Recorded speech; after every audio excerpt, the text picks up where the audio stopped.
और इससे पहले मैंने सेबी नाबार्ड जैसे फेज मतलब नाबार्ड में से एक दो फेजेस भी क्रैक किए हैं, और जो स्टेट फीचर है उसका भी प्रीलिम क्रैक किया है। तो ये सब एक ही चीज़ के कारण किया है कि रीजनिंग अच्छा स्ट्रांग है।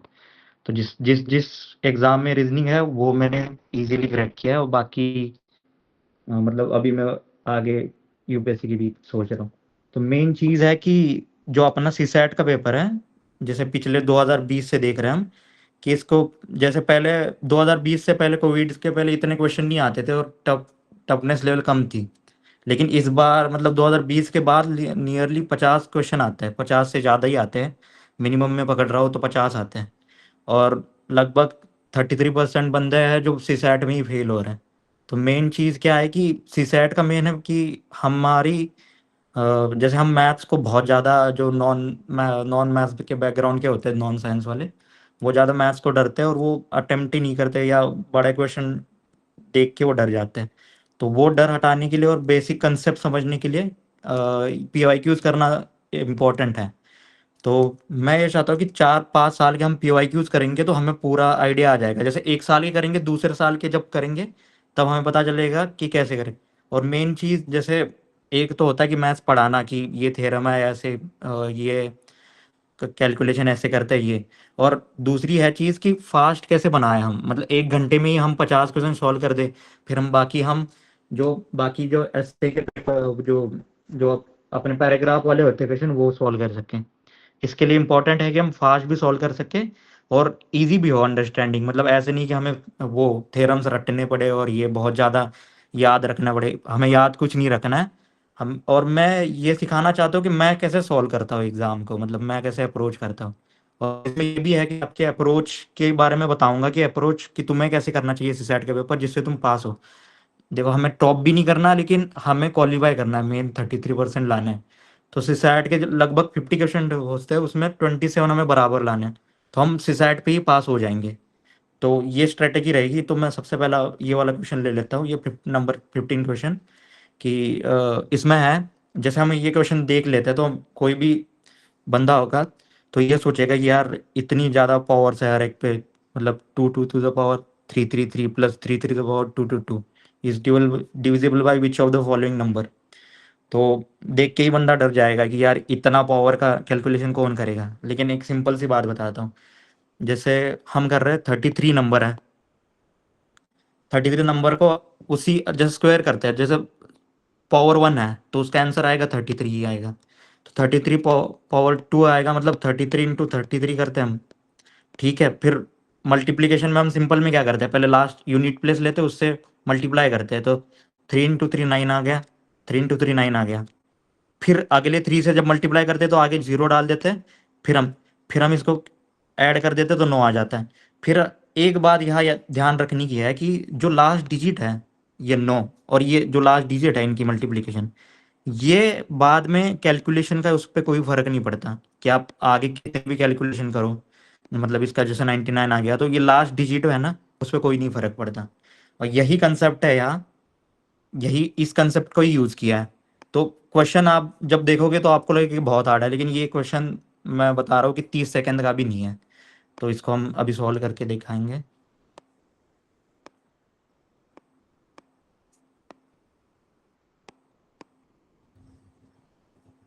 जैसे मैंने अभी बोला कि कैलकुलेशन में लास्ट डिजिट पे कोई फर्क नहीं पड़ता कि मतलब बाकी डिजिट का क्या कैलकुलेशन है। तो जैसे 2 2 2 इसका पावर 1 होगा तो लास्ट डिजिट क्या होगा, 2 होगा। इसका पावर 2 2 2 का पावर 2 होगा तो इसका लास्ट डिजिट क्या होगा, 2 × 2 4 होगा, मतलब इंटू 2 2 2 करेंगे इसको तो 2 2 4 होगा। फिर क्यूब आएगा इसका तो उसका पावर क्या होगा, मतलब लास्ट डिजिट क्या होगा, मतलब 2 2 4 आ गया इसका डिजिट, और फिर से उसको 2 2 2 से मल्टीप्लाई करेंगे तो लास्ट डिजिट आएगा 8। फिर हम करेंगे इसकी पावर 4 होगी तो इसका लास्ट डिजिट आएगा 16, मतलब 8 × 2 16 तो 6 आएगा। तो 1 का आगे कैलकुलेशन में इन्वॉल्व हो जाएगा तो 6 पे कोई फर्क नहीं पड़ेगा। फिर हम पावर 5 होगा तो क्या आएगा, 12 आएगा, मतलब लास्ट डिजिट 2 आएगा। तो ये देखना तुम, पावर 1 पे 2 था, पावर 4 पे 6 था, पावर 5 पे फिर से 2 आएगा। फिर से ये रिपीट होने लग जाएगा, मतलब 2 × 2 4 आ जाएगा। फिर 8 आ जाएगा, फिर 6 आ जाएगा, ये रिपीट हो जाएगा, रिपीट रिपीट, मतलब ये 4 का सेट है, ये हर बार रिपीट हो जाएगा। तो सिंपल सी बात है कि ये 4 का सेट है, जिसपे पावर 1 पे आएगा 2, 2 पे आएगा 4, 3 पे आएगा 8, 4 पे आएगा 6। ये 2 का रहा। वैसे ही हम अगर 3 का निकाल देंगे, 3 3 3 का, तो लास्ट में 3 है, तो पावर पहले अगर उसकी पावर 1 रहेगी तो उसका आएगा 3, पावर 2 रहेगी तो आएगा 9 इंटू 27, तो लास्ट वाला डिजिट आएगा 7। फिर आएगा डिजिट 27 इंटू 3 21, तो लास्ट डिजिट आएगा 1। फिर से 3 से मल्टीप्लाई करेंगे, क्या आएगा 3। तो ये भी 4 का सेट है, 4 के सेट के बाद ये रिपीट हो रहा है। तो इसमें देखा जाए तो हमें पूछा गया है कि 4 के सेट पर रिपीट हो रहा है, तो 2 2 2 पावर है 3 3 3, तो 3 3 3 को हमने 4 से डिवाइड किया, तो इसका रिमाइंडर बच जाता है 1।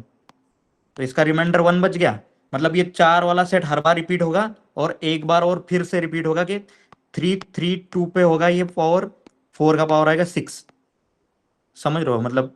और फिर 3 2 2 2 पावर 3 3 3, जो लास्ट डिजिट होगा वो 2 होगा, क्योंकि रिमाइंडर एक है, तो जो एक वाला है वो 2 आएगा, इसका लास्ट डिजिट आएगा 2। मतलब ये जो पूरी कैलकुलेशन होगी उसमें लास्ट डिजिट 2 आएगा। वैसे ही 3 3 3 पावर 2 2 2 का आएगा, देखना 2 2 2, इसमें भी 4 4 4 के बाद रिपीट हो रहा है फिर से, तो इसको 4 से डिवाइड किया हमने, तो रिमाइंडर बच जाता है 2। तो सेकंड वाला कौन सा है, 9, तो इसका आएगा 9। तो लास्ट डिजिट की मल्टी जब हम एडिशन करते हैं तो लास्ट डिजिट की भी कैलकुलेशन में कितना आएगा, लास्ट डिजिट फिर से क्या आएगा, 2 + 9 आएगा। इसका एडिशन कर रहे हैं तो लास्ट डिजिट आएगा 1। तो जब लास्ट डिजिट 1 है, अगर लास्ट डिजिट किसी भी नंबर का 1 आता है तो वो 2 से डिविजिबल नहीं होता। तो ये number divisible by which of the following numbers, तो इसमें 2 से डिविजिबल नहीं होगा, तो इसमें भी 2 है, इसमें भी 2 है, इसमें भी 2 है, तो इसका आंसर आएगा बी। इतना सिंपल है। और ये क्वेश्चन तुम सोच रहे हो कि एक कंसेप्ट पे एक ही क्वेश्चन है, इस कंसेप्ट पे 3 क्वेश्चन आए हुए हैं, और हर साल ये कंसेप्ट रिपीट होती जाती है, हर बार क्वेश्चन आते हैं इस पे, कभी 2 आएंगे, कभी 3 आएंगे, कभी 1 आएंगे। अभी मैं सेम कंसेप्ट पे सेम पेपर से 2024 में से और एक दिखाता हूँ इस पे ही, जो क्वेश्चन नंबर है 17। इसमें दिखा है कि what is the right most digit, right most मतलब वही आ गया आखिरी डिजिट, और preceding the zeros in the value of 30। अभी 30 to the power 3, तो हम क्या सोचेंगे कि यार इसमें तो जीरो है लास्ट डिजिट, तो हम कैलकुलेशन कैसे करें। देखो ये 30 है, इसको हम ऐसे भी लिख सकते हैं 3 × 10 to the power 30, तो इसका वो हो जाएगा 3 to the power 30 × 10 to the power 30। तो ये जीरो जो होंगे सारे, जो इसमें पूछा है कि प्रिसीडिंग द जीरोज मतलब जीरो से पहले, तो जीरो जो होंगे वो 10 लाएगा, सारे जीरोज वो लाएगा, तो उसकी कैलकुलेशन तो हमें नहीं करनी, लेकिन हमें 3 की कैलकुलेशन करनी है। तो सेम 3 to the power 1 क्या आएगा, लास्ट डिजिट 3 आएगा, पावर 2 क्या आएगा, 9 आएगा, पावर 3 होगा तो 7 आएगा, 27 मतलब 7 आएगा, और पावर 4 होगी तो आएगा फिर से 1 आएगा, और पावर 5 होगी तो फिर से 3 रिपीट हो गया, मतलब फिर से 4 का सेट बन रहा है। तो 30 को हम 4 से डिवाइड कर देंगे, इसकी यहाँ पावर 30 है तो आएगा 7, तो रिमाइंडर बच जाता है 2। तो 2 रिमाइंडर बच जाता है, तो 2 का पावर 2 होगी तो कितना आएगा, 9 होगा, तो लास्ट डिजिट कितना होगा, 9। तो मतलब ये क्वेश्चन 20 सेकंड का भी नहीं है, तुम समझ, और मार्क तुम्हें फुल मिल जाएंगे, और सिर्फ हमें लास्ट डिजिट देखना है कि क्या आ रहा है, और बाकी कुछ इन्वॉल्व ही नहीं है। जितने हम ज़्यादा सोचते हैं कि इसमें बहुत ज़्यादा कैलकुलेशन है, तो इसमें कैलकुलेशन भी कोई इन्वॉल्व नहीं है। और एक क्वेश्चन दिखाता हूँ सेम ही, इसमें ही सेम ही कंसेप्ट पे, 54 क्वेश्चन नंबर है, जैसे ये है 32 to the power 5 2 to the power 27। इसमें भी सेम है, 32 है, तो देखो इसका वो होगा, मतलब पावर 1 होगा तो आएगा लास्ट डिजिट 2, पावर 2 होगा तो 2 × 2 आएगा 4, और पावर 3 होगा तो 2 × 4 आएगा 8, पावर 4 होगा तो आएगा 16 मतलब 6, और पावर 5 होगा तो आएगा लास्ट डिजिट 2, तो यहाँ लास्ट डिजिट 2 आएगा, प्लस अभी 2 to the पावर देखना, 2 का पावर है 27, तो 2 का पहले तो पावर 1 होगा तो आएगा 2, 2 होगा तो आएगा 4, 3 होगा तो 8, 4 होगा आएगा तो 6 आएगा, और 6 इंटू मतलब फिर से पावर 5 होगा तो आए फिर से आएगा 2, तो ये फिर से चार चार के सेट में रिपीट हो रहा है। तो 27 को 4 से डिवाइड कर लो तो रिमाइंडर 3 बच जाता है। तो 3 का कितना 8। तो इसका लास्ट डिजिट 2 था, इसका लास्ट डिजिट 8 था। तो 2 + 8 हो गया 10, मतलब लास्ट में हो गया 0 आ गया लास्ट डिजिट। तो अगर लास्ट में लास्ट वाला डिजिट 0 है तो वो किससे डिविजिबल है? सिंपल सी चीज है, अगर लास्ट वाला डिजिट 0 है तो वो डिविजिबल है 10 से। तो 3 क्वेश्चन तो 20-20 सेकंड के, मतलब 1 मिनट में तुम 3 क्वेश्चन सॉल्व भी कर रहे हो। और तुम्हें मतलब कोई है ही नहीं इसमें, मैथ्स ही नहीं है इतना, कि सिंपल सी बात है कि लास्ट डिजिट देखना है क्या आ रहा है, रिपीट हो रहा है 4-4 के सेट में, 5 के सेट में, 6 के सेट में, तो उसको पावर को डिवाइड कर दिया तुमने। तो रिमाइंडर देखा, रिमाइंडर से फिर से पता चल गया कि अगला वाला जो होगा वो क्या आएगा रिमाइंडर। जैसे 24 तक तो आ जाएगा, इसका ही 2 का देख ले हम। तो 24 तक तो आ जाएगा, 24 में पावर 4 होगा, मतलब जैसे 1 2। तो हम रिमाइंडर क्यों ले रहे हैं इसकी बात बता रहा हूँ मैं। 1 2 3 4 ये पावर है, फिर से 5 वाली पावर रिपीट होगी, 5 6 7 8। तो ऐसे करते करते करते तो 21 22 23 24। ठीक है, फिर रिमाइंडर वाला बचा 3, तो हमने 25 पे 1 आएगा क्योंकि ये इसका एक रिमाइंडर 1 आएगा, मतलब पावर 1 का जो आएगा वही रिपीट हो जाएगा इसको, लास्ट वाला डिजिट। 26 पे जो पावर 2 पे लास्ट डिजिट होगा वही रिपीट होगा, और 23 पे जो पावर 3 पे होगा वही, इसलिए रिमाइंडर का जो होगा वही डिजिट रिपीट हो जाएगा लास्ट वाला। तो ये लास्ट डिजिट वाली कंसेप्ट सबको समझ में आ गई एक बार? ओके। तो ये 3 क्वेश्चन देखो इतने सिंपल है। और मेन मेन बात है हमें कि जैसे हमने इस पे पैराग्राफ भी होते हैं, जो अगर पैराग्राफ पे हमने 14 क्वेश्चन भी कर लिए, मतलब 25 में से या 28 में से, जो जितने क्वेश्चन आते 30 में से हमने 14 क्वेश्चन भी करेक्ट कर लिए, तो हम 14 ही क्वेश्चन करेक्ट करने हैं हमें मैथ्स के मिनिमम। तो 14 क्वेश्चन तो इतनी इजी है, वेरी वेरी इजी है कि मतलब तुम 14 क्वेश्चन तो समझ लो 20 मिनट में करके बैठ जाओगे, इतने आसान पेपर आता है। फिर भी लोग क्वालिफाई नहीं, क्यों नहीं कर पाते? क्योंकि लोगों को अप्रोच पता नहीं है। तो वो मेन अप्रोच में अभी आपको बताऊंगा आगे। हम डायरेक्शन वाला क्वेश्चन ले लेते हैं, 56 ये है डायरेक्शन वाला क्वेश्चन। तो a person walks 100 meter straight from his house. तो जनरली हम क्या लेते हैं, हम जैसे बैठे हुए हैं, जो सामने वाली डायरेक्शन होती है उसको नॉर्थ ले लेते हैं, जो हमारी बैक है उसको साउथ ले लेते हैं, राइट हैंड वाली को ले लेते हैं ईस्ट, और लेफ्ट हैंड वाले को वेस्ट। ठीक है, ये तो डायरेक्शन वाला रहा। दूसरी कंसेप्ट ये है, अगर हम किसी भी डायरेक्शन में हैं और हम उसमें राइट में मुड़ रहे हैं, तो हमें पता कैसे चलेगा? जैसे हम समझ इस डायरेक्शन में है तो राइट में मुड़ रहे हैं, तो लोग क्या करेंगे कि थोड़ा सा मतलब कंफ्यूज हो जाएंगे कि राइट किस किस डायरेक्शन में होगा यहाँ, कि हम इस डायरेक्शन में मूव कर रहे हैं तो राइट राइट किस डायरेक्शन में होगा। तो एक सिंपल सा रूल बताता हूँ मैं तुम्हें। एक तो ये डायरेक्शन वाला रहा, आगे नॉर्थ है, पीछे साउथ है, राइट हैंड में ईस्ट है, इधर वेस्ट है। और दूसरा ये रहा कि हम जब राइट में बोला जाता है तब हम मुड़ते हैं क्लॉकवाइज, और जब बोला जाता है कि लेफ्ट में तो हम मुड़ते एंटी क्लॉकवाइज। तो ये सिर्फ ध्यान में रखो कि राइट मतलब क्लॉकवाइज। अगर राइट में मुड़ते बोला जाए तो इसका मतलब हम क्लॉकवाइज मुड़ते हैं। तो जैसे देखो यहाँ से राइट मतलब हमें कुछ करने की जरूरत नहीं है, क्लॉकवाइज इस डायरेक्शन के बाद ये डायरेक्शन आएगी, तो हम यहाँ से यहाँ मुड़ेंगे।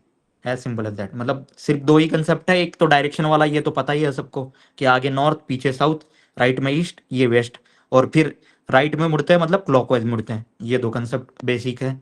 फिर ये क्वेश्चन तो इतना सिंपल है कि मतलब तुम सोचोगी, पहले सोचोगी यार मतलब बहुत मुश्किल है, कि पहले दी नहीं कि किस डायरेक्शन में जा रहे हैं। तो तुम्हें ये इंपॉर्टेंट नहीं है कि किस डायरेक्शन में जा रहे हो, क्योंकि तुम एंड में इसको चेंज कर सकते हो। जैसे देखो पहले है 100 मीटर स्ट्रेट, तो कहीं भी डायरेक्शन में पकड़ लो, समझ लो कि नॉर्थ डायरेक्शन में ही चला गया। ठीक है, तो 100 मीटर स्ट्रेट चला गया। फिर उसके बाद है from his house turn left and walks 100 meter. फिर ये 100 मीटर पहले स्ट्रेट चला गया, फिर लेफ्ट मुड़ा, तो लेफ्ट मुड़ा मतलब एंटी क्लॉकवाइज, तो इस डायरेक्शन में जा रहा है। ये क्लॉकवाइज रहा, ये एंटी क्लॉकवाइज रहा। फिर ये गया 100 लेफ्ट मुड़ के फिर से 100 मीटर गया, turns left and walk 100 meter, again turns left and walk 300, again left आ गया, मतलब लेफ्ट मतलब एंटी क्लॉकवाइज, तो फिर से लेफ्ट एंटी क्लॉकवाइज कर दिया हमने इसको। तो ये मीटर। ठीक है, तो ये देखो ये 100 मीटर था, ये 100 मीटर था, तो ये नीचे आ गया 300, तो ये लाइन थोड़ी बड़ी होगी। ठीक है, तो ये 100 के ज्यादा होगी। उसके बाद देन टर्न्स राइट, राइट मतलब क्लॉकवाइज। ठीक है, फिर क्लॉक इस डायरेक्शन में उड़ जाता तो राइट, फिर ये 100 टू रीच इज ऑफिस, ये ऑफिस है उसका, ओ से रिप्रेजेंट कर दिया मैंने, और ये पहले उसकी स्टार्टिंग पोजीशन थी, इसका हाउस था ये, तो एच कर दिया इसको। ठीक है, तो does he in which direction he walks initially from his house if the house is exactly north east? House exactly इसका नॉर्थ ईस्ट में है, तो इन विच डायरेक्शन ही वॉक्स? नॉर्थ ईस्ट डायरेक्शन में एग्जैक्टली है, walks initially from his house if his house office is north east direction, मतलब ये बताया कि हाउस से इसका ऑफिस जो है ये नॉर्थ ईस्ट डायरेक्शन में है। तो देखो, तो हमने तो बना लिया, लेकिन हमारी डायरेक्शन क्या आ रही है? जो हमने, अगर ये नॉर्थ पकड़ ले, ये साउथ पकड़ ले, ये ईस्ट पकड़ ले, वेस्ट पकड़ ले, तो हमारी आ रही है साउथ वेस्ट। हमें निकालना वो था, इसने बोला गया कि हाउस से वो कितना नॉर्थ ईस्ट में है। तो एक काम करना है, जैसे हम तुम पेपर पे ये बना रहे हो, तो उसको पेपर को रोटेट करो, ऐसे रोटेट करो कि ये जो ऑफिस है वो नॉर्थ ईस्ट में आए, मतलब ये यहाँ से ऐसे रोटेट होगा तो ये यहाँ आएगा। मतलब तुम खुद पेपर को रोटेट करके देख लो, मैं यहाँ तुम्हें एग्जैक्टली दिखा नहीं सकूंगा कि ऐसे को रोटेट, तो पेपर पे बनाया है जैसे तुमने, तो उस पेपर को रोटेट कर दो और ये करो कि सामने वाली तो नॉर्थ है, राइट वाली ईस्ट है, तो इन दोनों डायरेक्शन के बीच में ऑफिस है। तो फिर देख लेना कि तुम्हारा, अगर तुम रोटेट करके देख लेते हो, तो इसमें एंड में पूछा गया कि इन which direction he walks initially, तो मैं अगर मूव करके देख लेता हूँ तो मेरी फिगर कुछ ऐसी बन जाती है, तो मेरा आएगा,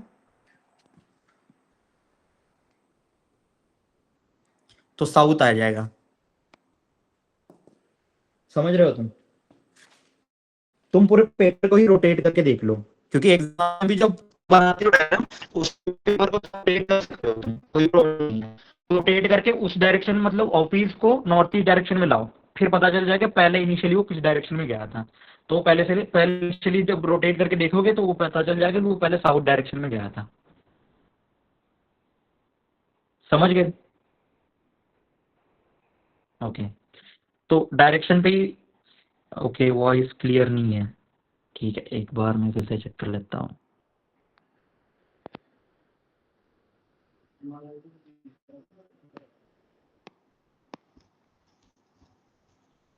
ठीक है, अब थोड़ी सी क्लियर हो गई होगी, नेटवर्क का थोड़ा सा इशू है यहाँ। फिर ये वाला सेम डायरेक्शन पे क्वेश्चन है, ये तुम्हारा, मैंने समझाते समय टाइम लिया, लेकिन ये तुम्हारा भी 1 मिनट के अंदर कंप्लीट हो जाएगा। दूसरा ये क्वेश्चन है, पर्सन वॉक्स 100 मीटर वेस्टवर्ड। अभी तो सिंपल मैंने बताया था पहले ही कि डायरेक्शन वाला, ये नॉर्थ है, ये साउथ है, ये ईस्ट है, ये वेस्ट है। तो पहले वेस्ट चला गया तो 100 मीटर वेस्ट चला गया, तो ये 100 मीटर वेस्ट चला गया। देन टर्न्स लेफ्ट, लेफ्ट मतलब एंटी क्लॉकवाइज, राइट मतलब क्लॉकवाइज, तो ये क्लॉकवाइज होता है, ये anti clockwise, and walks 100 metre.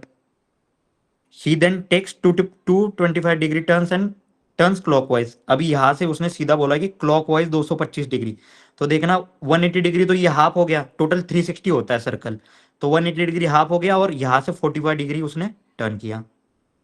समझ रहे हो, मतलब ये अगर इसको एक्सटेंड कर दे तो ये 180 हो गया और ये 45 हो गया, तो ये 225 डिग्री उसने टर्न कर दिया क्लॉकवाइज, तो ये क्लॉकवाइज कर दिया। In which direction is heading walking now, तो ये नॉर्थ ईस्ट डायरेक्शन में मूव कर रहा है।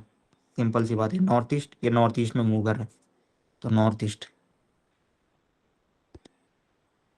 सॉरी नॉर्थ वेस्ट पे टिक कर लिया मैंने,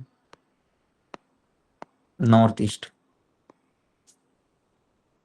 ठीक, किसी कोई प्रॉब्लम इसमें डायरेक्शन वाले में? नहीं, ओके। फिर हम ले लेते हैं, ये डायरेक्शन वाले 2 सवाल हो गए, वो 3 सवाल हो गए, मतलब 5 सवाल तो हमने इजीली सॉल्व कर ली। इसमें कोई मतलब वो नहीं है मैथ्स इतना कि तुम्हें कैलकुलेशन करनी पड़े, थ्योरम रटने पड़े या और कुछ करना पड़े, ये बहुत इजी है। फिर उसके बाद हम लेते हैं एक और सवाल, परसेंटेज वाले जो सवाल आते हैं उसमें मैंने क्लब कर दिया है, सबको एक ही थ्योरी आएगी जनरली, तो मैं एक साथ ही बता देता हूँ वो वाले सारे। तो क्वेश्चन नंबर 26 है, तो इसमें बोला है कि पी पी ये 26 नंबर क्वेश्चन है, उसको कर रहे हैं हम। तो P salary is 20% lower than Q salary, तो पी की सैलरी क्यू से 20% लोअर है, ठीक है, then Q salary which is 20% lower than R salary, मतलब क्यू की सैलरी आर की सैलरी से 20% लोअर है। By how much percent R salary more than P salary. तो ठीक है, तो सबसे पहले हमें बताया कि पी की सैलरी 20% लोअर है क्यू से, क्यू की सैलरी आर से लेस है। तो सारी वैल्यू किस पे डिपेंड है? आर पे डिपेंड है। अगर हमें आर पता होता, कितनी अच्छी बात होती कि हमें आर पता होता, कि पहले ही आर पता होता तो हम क्यू की वैल्यू डिसाइड कर लेते हैं, क्यू से हम पी की वैल्यू डिसाइड करते, फिर पी की और तीनों की वैल्यू पता चल जाती। तो ये देखो, ये परसेंटेज वाला है, तो सिंपल सी बात है, तुम्हें आर पता नहीं है। आर को अगर कोई परसेंटेज वाला क्वेश्चन आ जाता ना, आर को 100 मान लो सीधा, 100 किसी भी परसेंटेज में आए ना, तो 100 परसेंटेज में 100 से कैलकुलेट करना बहुत आसान है। अगर कोई पूछे तुम्हें कि 48 इज व्हाट परसेंट ऑफ 100, तो तुम सीधा बता सकते हो कि 48% है, 48। तो इसलिए हमने आर को 100 लिया, और सारी चीजें आर पे डिपेंड है, क्योंकि देखो पी क्यू पे डिपेंड है और क्यू आर पे डिपेंड है। तो आर पे डिपेंड है, तो हमने आर इज इक्वल टू 100 ले लिया। तो अब क्वेश्चन को पढ़ लेते हैं, सिंपल सी बात। जहां देखो, यहाँ P is 20% lower then Q and Q salary is 20% lower then R। तो Q की 20% कम है R से, तो R की 100 ले ली, तो Q की कितनी आ जाएगी? 20% कम। 100 का 20% हो गया 20, और 100 से कम कर दो तो 80 आ गई। फिर आ गया कि P salary 20% lower then Q। तो P की सैलरी Q से 20% लोअर है, तो 80 का 20% निकालो, तो ये आ गया 16। तो 80 में से 16 चले गए, क्या आ गया? 64। तो P बन गया 64, Q बन गया 80, और R बन गया 100। तो हमें पूछा गया by how much percent the R salary is more than P salary. तो by how much percent R की सैलरी कितनी है? तो हाउ कितनी, चेंज कितना है, मतलब पी की सैलरी कितनी, 64 से कितने परसेंट ज्यादा है? तो 64 से 36 ज्यादा है, मतलब 100 है इसकी सैलरी, तो ये 36 ज्यादा है। तो 36/64 इंटू 100, ये आएगा अपना परसेंटेज की आर से कितनी ज्यादा है, पी के। तो आएगा 4, इसका 4 से डिवाइड कर लो तो 16, 25, फिर आ गया, फिर से 4 से डिवाइड कर लो तो 4, और ये आ गया 9। तो 9 इंटू 25 डिवाइडेड बाई 4, तो ये आएगा 225 डिवाइडेड बाई 4, ये आएगा 5.56.25 बी।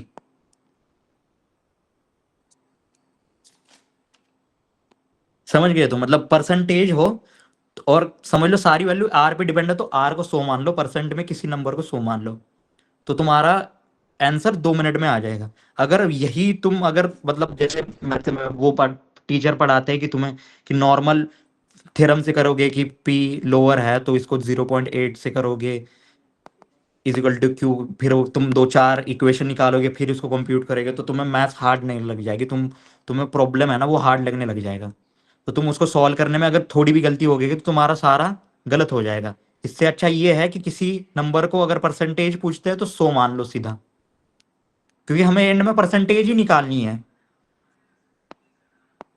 तो फिर ये वाला एक क्वेश्चन था एकदम इजी। उसके बाद सेम परसेंटेज पे लेता हूं मैं, इसके बाद वाला इक्वेशन है जस्ट 27 नंबर क्वेश्चन।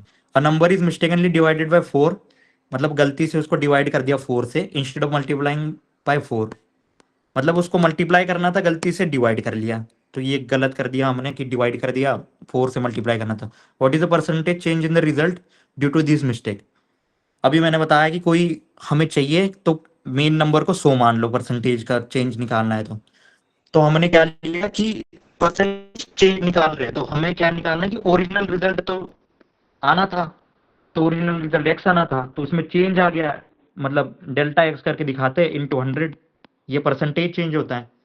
तो देखो, हमें कैलकुलेशन के लिए परसेंट में कहा कि यहाँ की 100 होगी, तो ये 100 कैंसिल हो जाएगा, और हमें सीधा परसेंटेज चेंज मिल जाएगा। तो हमने पहले ही निकाल लिया कि हमारा आंसर आना चाहिए था 100, मतलब जो नंबर था वो था 25, मतलब उसको 4 से डिवाइड मल्टीप्लाई करना था तो आंसर आना था 100, लेकिन हमने क्या कर लिया, उसको 4 से डिवाइड कर लिया गलती से। तो 4 से डिवाइड कर लो तो इसका आंसर आएगा 6.25 आएगा। तो ये हमारा गलत हो गया, 6.25 आ गया, लेकिन हमारा आंसर आना था 100। तो परसेंटेज चेंज कितना है? आंसर आना था 100, आंसर परसेंटेज चेंज कितना है? आंसर आ गया 6.25। तो गलत कितना हो गया? 100 माइनस 6.25, तो कितना आ गया? 93.75। Divided by 100। तो परसेंटेज निकालने के लिए इसको 100 से करते हैं, 100 100 चला जाएगा 933.75। समझ गए? इतना सिंपल है क्वेश्चन, मतलब 20 सेकंड भी नहीं लगेंगे तुम्हें। तो परसेंटेज के सवाल ऐसे ही करो कि 100 ले लो, मेन किसी नंबर को 100 पकड़ लो। ठीक है, मैं अगला क्वेश्चन करता हूँ परसेंटेज का ही, मतलब बहुत सारे क्वेश्चन एक ही कंसेप्ट पे है। तुम सोचो, और ये क्वेश्चन नहीं है कि इस बार पे आए अगली बार अलग कंसेप्ट पे आते हैं, हर बार सवाल सेम ही कंसेप्ट पे रिपीट हो रहे हैं। और बंदों को मेन चीज, थोड़ी चीजें पता ही नहीं है कि कैसे कंसेप्ट पे रिपीट हो रहे हैं, तो वो बंदे सॉल्व नहीं कर पा रहे क्वेश्चन। तो इतने इतने इजी सवाल है इसमें कि तुम, मतलब अगर 4 साल के पीवाईक्यूज कर लो और उसमें अप्रोच पता कर लो, मतलब पीवाईक्यू तो सब करते हैं, तुम इसको फॉर्मूला से करोगे ना तो बहुत लेंदी बनेगा, इक्वेशन बनेंगे, फिर कॉम्पीट करना पड़ेगा, फिर तुम सीखोगे कि कॉम्पीट कैसे करते हैं, फिर तुम भूल जाओगे, एग्जाम के समय प्रेशर आ जाएगा, थोड़ी सी गलती होगी तो पूरा चेंज हो जाएगा। तो इससे अच्छा ये है कि तुम शॉर्टकट यूज कर लो, जिससे फास्ट भी हो और तुम्हारा गलत भी ना हो। अभी से 28 वाला क्वेश्चन परसेंटेज भी है। परसेंटेज पर फिर और एक कंसेप्ट है इसमें, वेन डायग्राम वाली। वेन डायग्राम वाली मैं कंसेप्ट तुम्हें एक्सप्लेन करूंगा। जैसे in an examination 80% student English, English में 80% बंदे पास हो गए, और फिर 70% स्टूडेंट पास इन हिंदी, हिंदी में 70% पास हो गए, और 15% फेल्ड इन बोथ सब्जेक्ट। तो 15% फेल हो गए दोनों में, इंग्लिश और हिंदी में, सॉरी हिंदी में फेल हो गए। ठीक है, तो देखो इंग्लिश में कितने फेल परसेंट हो गए, 20। हिंदी में कितने हो गए, 30। और 15% बोला इन्होंने दोनों में हो गया, failed in both English Hindi. ठीक है, ये सिंपल सी बात रही। तो मैं अभी अभी बताया कि परसेंट आए तो 100 मान लो, तो टोटल नंबर ऑफ स्टूडेंट 100 मान लो। तो इंग्लिश में कितने फेल हुए, 20। इंग्लिश में फेल कितने हुए, 20। हिंदी में फेल कितने हुए, 30। और दोनों में फेल कितने हुए, इंग्लिश और हिंदी में, 15। ठीक है, इतनी पता चली क्वेश्चन। मैं बताता हूँ वेन डायग्राम का। देखो, वेन डायग्राम है, ये है जो इंग्लिश में फेल हुआ है, फेल हुआ है। ठीक है, ये वाला सर्कल है जो बताता है कि हिंदी में फेल हुआ है। ठीक है, फिर ये जो बताता है, जो सर्कल ओवरलैप हुआ है, वो है कि दोनों में फेल हो गया है बंदे। समझ रहे हो? तो इन्होंने पूछा है कि ये बता रहा है कि 20% बंदे जो है जो इंग्लिश में फेल हुए हैं, ठीक है, 30% बंदे हैं वो हिंदी में फेल हुए हैं, और 15% बंदे दोनों में फेल हुए हैं। तो ये 30 में ये 15 भी है कि जो दोनों में फेल हुआ है वो हिंदी में भी फेल हुआ है। तो ये 15 यहाँ है, तो सिर्फ हिंदी में कितने फेल हुआ है, 15। ये 15 यहाँ भी है, इंग्लिश में 20 बंदे फेल हुए हैं तो उसमें 15 यहाँ भी है, क्योंकि 15 दोनों सब्जेक्ट में फेल हुआ है। तो सिर्फ इंग्लिश में कितने फेल हुए, 5। तो इसमें पूछा गया what is the percentage of students who failed in one subject, only one subject. तो ओनली ओनली वन सब्जेक्ट में कितने, देखो 20, 15 इंग्लिश और हिंदी दोनों में हुआ है। जिस 20 इंग्लिश में फेल हुए उसमें 15 जो है तो दोनों में फेल हुआ, 5 जो एक में ही फेल हुए इंग्लिश में, प्लस जो है 30 बंदे हैं वो हिंदी और इंग्लिश, हिंदी हिंदी में फेल हुए हैं उसमें से, लेकिन 15 है जो हिंदी इंग्लिश दोनों में फेल हुआ है। तो 15 ऐसी है जो सिर्फ हिंदी में फेल हुआ है। तो सिर्फ एक सब्जेक्ट में कितने बंदे फेल हुए हैं, एक तो इंग्लिश या एक तो हिंदी, एक ही सब्जेक्ट में 20 बी। इतना सिंपल है वेन डायग्राम से। तो मैं ये वेन डायग्राम का मेन, मैं अभी तुम्हें ये बड़ा ड्रॉ करके दिखाऊंगा, ये थोड़ी वेन डायग्राम छोटी होगी सबको कि किसी को कोई प्रॉब्लम है मतलब समझने में। ओके, एक बार मैं वेन डायग्राम का फिर से ड्रॉ करके दिखाता हूँ कि मतलब अभी तो तुम्हें समझ में आ गया, लेकिन बाद में अगर क्वेश्चन थोड़ा सा कठिन आ जाता है तो तुम्हें सॉल्व करने में आसानी हो। जैसे ये मैंने वेन डायग्राम ड्रॉ कर दी, ये इंग्लिश है, ये हिंदी है, जो फेल हुए वाले बंदे हैं। ठीक है, क्योंकि हमें ये पता है, किसका पता है, ये दोनों में फेल हो, दोनों में फेल हुए पता है, दोनों में पास हुए बंदे नहीं पता, इसलिए हम डायग्राम फेल की। जैसे देखो, इसमें 80% दिखा हुआ था कि पास हुए, तो हमने वही फिगर क्यों नहीं लिया, इसका मेन रीजन है कि जो हमें पता है कि 15% है फेल इन बोथ, मतलब ये जो ओवरलैपिंग वाला है वो फेल का पता है, इसलिए हमने फेल वाले बंदे लिए कि 80% पास है, मतलब 20% 20 बंदे फेल है, जो 100% में 100 मान लेते हैं हम, 100 बंदे थे, तो 20 बंदे इसमें इंग्लिश में फेल है, 30 बंदे हिंदी में फेल है, तो ओवरलैपिंग ये 15 बंदे दोनों में फेल है। तो ये 20 तो ये टोटल इंग्लिश का सर्कल क्या हुआ, इंग्लिश में फेल है, उसमें 15 दोनों में फेल है, मतलब 5 सिर्फ इंग्लिश में फेल है, और 30 ये दोनों हिंदी में फेल है, लेकिन उसमें 15 हिंदी में है और इंग्लिश में दोनों में फेल है, तो 15 सिर्फ हिंदी में फेल है। तो 15 + 5 20, मतलब इतना सिंपल है। समझ गया तुम? किसी को कोई दिक्कत ये अंडरस्टैंडिंग में? ठीक है, ये परसेंटेज के रहे। और एक परसेंटेज का क्वेश्चन है, मतलब और दो हैं, एक भी नहीं, दो हैं। ये देखो थोड़ी सी, मतलब डिफिकल्टी लेवल थोड़ी सी ज्यादा है, मतलब हार्ड नहीं है कुछ, थोड़ी सी ज्यादा है। तो देखा, person buys 3 articles P Q R for 3 P plus Q plus R, यहाँ दिया है 33 30। If P cost 20% more than R and R cost 20% more than Q, वही है। P की वैल्यू R पे डिपेंड है, R की वैल्यू Q पे डिपेंड है। तो मैंने सिंपल कहा था कि जिस पे डिपेंड है उसको 100 मान लो, सारा वैल्यू Q पे डिपेंड है तो 100 Q को 100 मान लिया। तो R कितना हो गया, R cost 20% more than Q, 20% मोर कर लो इसका, 100 का 20% मोर कितना आएगा, 20 आएगा। तो R कितनी होगी, ये Q आ गया 100 मान ली, R आ गया 120 आ गई, 20% ज्यादा। और P कॉस्ट 25% मोर देन R, तो 120 का हमने 25% निकालना है, 25 इंटू 25 डिवाइडेड बाई 100, तो ये आएगा, ये 4 ये 30, मतलब 120 के 30 ऐड कर दो, 30 मोर, तो 150 आ गया, P आ गया 150। समझ ले, हमने पहले Q को मान लिया 100, उससे R आ गया 120, उससे P आ गया 150, तो फिर हमने जो माना है उसकी वैल्यू टोटल कर दो, पी क्यू आर की कितनी है, P plus Q plus R, ये 100 प्लस 120 प्लस 150, तो ये आ गया 370। लेकिन इन्होंने क्या पूछा है, इन्होंने बोला है कि पी क्यू आर की वैल्यू 3330 है। तो सिंपल सी बात है, तो 3330 है, उसको 370 से डिवाइड करो, तो वो आएगा 9। मतलब कितनी गुना वैल्यू है, 9 गुना। मतलब हमारी एडिशन आ रही है 370, लेकिन उनकी एडिशन आ रही है 3330, मतलब कितनी गुना, 9 गुना है इसमें। तो हम किसकी वैल्यू पूछ रहे, then what is the value of P. तो पी की वैल्यू हमने मानी है 100, तो 100 को 9, what is the cost of P. तो पी की वैल्यू हम यहाँ की आई है 150, 150 को वैल्यू को 9 गुना कर दो, तो वो आएगा 1350।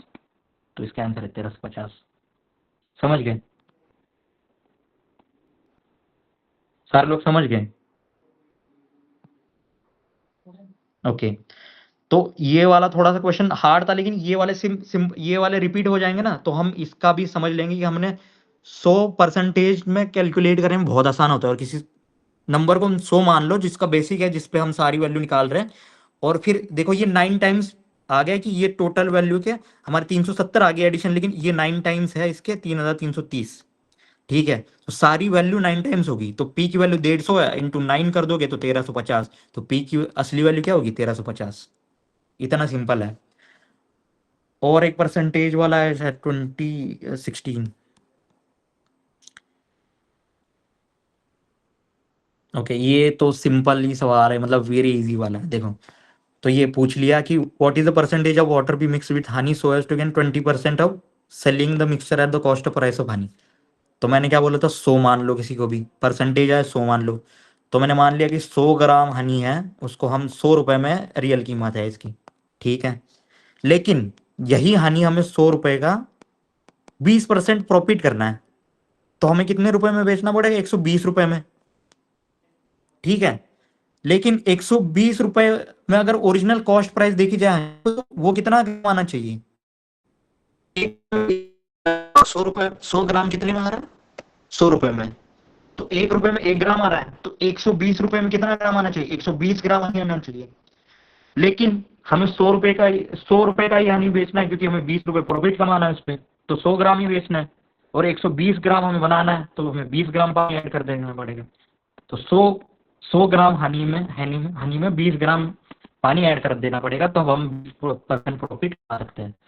तो what is the mixture at the cost price, at what percent water, water कितना परसेंट मिक्स होना चाहिए, तो 100 ग्राम हनी थी हमारी, उसमें 20%, 20 ग्राम मिक्स करना है, मतलब 20% मिक्स करना है, तो एक, तो इतना डायरेक्ट ही सवाल है, मतलब इसमें तो कुछ सवाल में है ही नहीं। समझ गए? किसी को समझने में दिक्कत अभी तक परसेंटेज वाले सवाल में? देखो, तो मैंने अभी तक मैंने मतलब कुछ स्टार्ट भी नहीं किया, सिर्फ मैंने अभी बताया तुम्हें कंसेप्ट, लास्ट डिजिट वाली कंसेप्ट, कि लास्ट डिजिट है वो कैलकुलेशन में इन्वॉल्व नहीं होता, मतलब कैलकुलेशन का उस पर कोई फर्क नहीं पड़ता, लास्ट डिजिट वही रहता है। उस पे आए थे 3 क्वेश्चन, फिर आए थे डायरेक्शन पे 2 क्वेश्चन सिंपल, और इस पे परसेंटेज पे मैंने अब तक किए हैं 5 क्वेश्चन। तो अब तक मतलब तुम्हारे 10 सवाल तो ऐसे हो गए कि मतलब है ही नहीं, तो 10 मिनट में 10 सवाल करके 10 से भी कम कर लोगे, लेकिन समझ लो कि तुम्हारा तो थोड़ा मैथ्स का बैकग्राउंड है नहीं और तुम थोड़े से स्लो हो कैलकुलेशन में, तो 10 मिनट में फिर भी तुम 10 मिनट में 10 सवाल कर लोगे। तो इतने भी सवाल तुम्हें क्वालिफाई करने के लिए काफी है, मतलब जीरो से अच्छा है कि तुम इतने भी सवाल करके क्वालिफाई कर जाओगे, क्योंकि 18 तो तुम्हारे उसमें पैराग्राफ में बराबर आ जाएंगे।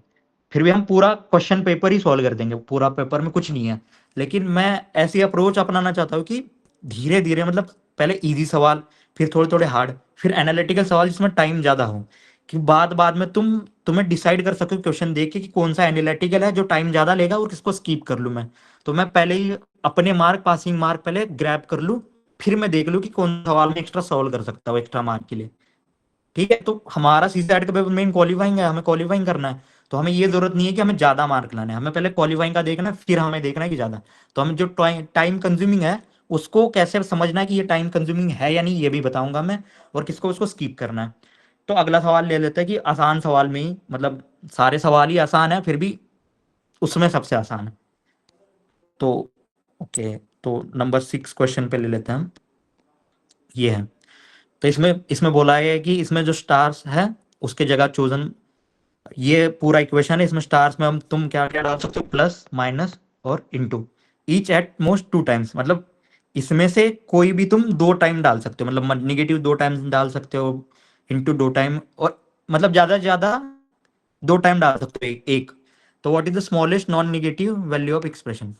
तो देखो, स्मॉलेस्ट निकालना है, तो किसी भी ऑपरेशन को तुम्हें करना है, सिंपल सी बात है, मैं तुम्हें पूछ रहा हूँ कि स्मॉलेस्ट वैल्यू निकालनी है, तो तुम दो वैल्यू को ऐड करके तो वैल्यू बढ़ा दोगे उसकी, मल्टीप्लाई करके भी बढ़ा दोगे। तो जो बड़े बड़े नंबर है उस पर तुम्हें डिवीजन करना है, और छोटे नंबर है मतलब डिवीजन, अगर वो सब्सट्रैक्शन यूज करना है। और अगर हम तुम्हें जो बड़े नंबर है जिसपे बड़े नंबर है उसको सब्ट्रैक्शन यूज करना है, और सब्ट्रैक्शन यूज मतलब खत्म हो जाएगा, हमें एक तो 2 ही टाइम यूज करना है, तो सब्ट्रैक्शन खत्म हो जाएगा 2 टाइम यूज करने के बाद, तो तुम्हें फिर करना है एडिशन, क्योंकि एडिशन से भी कम हो जाएगा, मतलब देखो 2 + 3 5 आ जाएगा, और 2 × 3 कितना आएगा, 6 आएगा, मतलब मल्टीप्लिकेशन से और ज्यादा बढ़ जाता है। तो मतलब सबसे पहले हमें याद रखना है कि निगेटिव को सबसे ज्यादा, मतलब सब्ट्रैक्शन को सबसे ज्यादा यूज कर ले, फिर प्लस को कर दे कि सब्ट्रैक्शन का कंडीशन खत्म होगी कि 2 ही बार यूज कर सकते हो, फिर प्लस को कर ले, फिर सबसे एंड में मल्टीप्लिकेशन को कर ले। तो देखो, ये रही बेसिक कंसेप्ट। अब ये सवाल तो तुम 1 मिनट में कर दोगे, 1 मिनट भी नहीं लगेगा, देख लो इसका। ये है, तो हम देखो यहाँ निगेटिव 2 बार यूज कर सकते हैं, यहाँ निगेटिव यूज कर लिया, तो 5 - 4 कितना हो गया, 1, 1 - 3 कितना हो गया, -2। ठीक है, फिर -2 यहाँ तक आ गया, फिर ये है पता नहीं हमें, और ये भी पता नहीं, तो -2 प्लस, इधर फिर हमारा माइनस का कंसेप्ट हो गया सब्ट्रैक्शन का, फिर हम प्लस, अब प्लस यूज कर सकते हैं, तो -2 + 2 आ गया 0। फिर हम कर सकते हैं, 0 है, 0 + 1 भी कर सकते हैं, 0 × 1 भी कर सकते हैं, लेकिन 0 सबसे कम क्या आएगा, 0 × 1 आएगा। तो what is the smallest non negative value, क्या आएगी, 0 आएगी। इतना सिंपल है, समझ गए? ओके, समझ गए ना, बहुत सिंपल है, तो मैं सिर्फ बेसिक मैथ्स में वो कर दिया जाता है, बेसिक कंसेप्ट में, जैसे ये एक्सप्रेशन है इसमें सबसे कम वैल्यू लाने के लिए बोली है, तो सबसे कम वैल्यू कब आएगी, सब्ट्रैक्शन के बाद आएगी, फिर सब्ट्रैक्शन का करने की कंडीशन खत्म होगी तो तुम एडिशन कर लो, और एडिशन की कंडीशन भी खत्म होगी तो फिर तुम मल्टीप्लिकेशन कर लो एंड में। ये है, तो ये बेसिक है। तो ये भाई इतना इजी सवाल है, मतलब क्या ही बोले, मतलब 20 सेकंड भी नहीं। तो अभी अभी नेक्स्ट सवाल पे ले लेते हैं, सवाल नंबर 18 पे।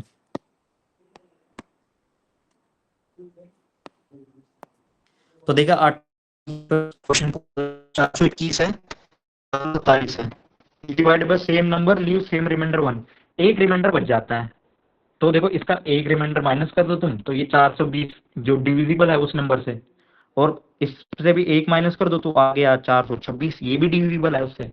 How many numbers can be use to divisor in order to get same remainder 1?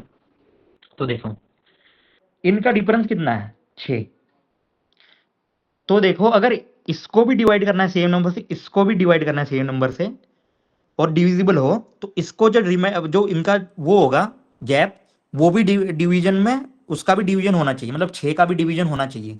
ऐसे नंबर से ही तुम डिवाइड कर दोगे तो ही तुम दोनों को डिवाइड कर पाओगे, और रिमाइंडर तुम्हारा 0 आ जाएगा। या इससे पकड़ लो, इसका भी गैप 6 है, वही अगर इसको भी डिवाइड करने के बाद रिमाइंडर 1 आता है, इसको डिवाइड करने के बाद 1 आता है, और इसका गैप 6 है, तो 6 को भी डिवाइड डिवाइड कर लोगे तो उसका रिमाइंडर कुछ नहीं रहेगा।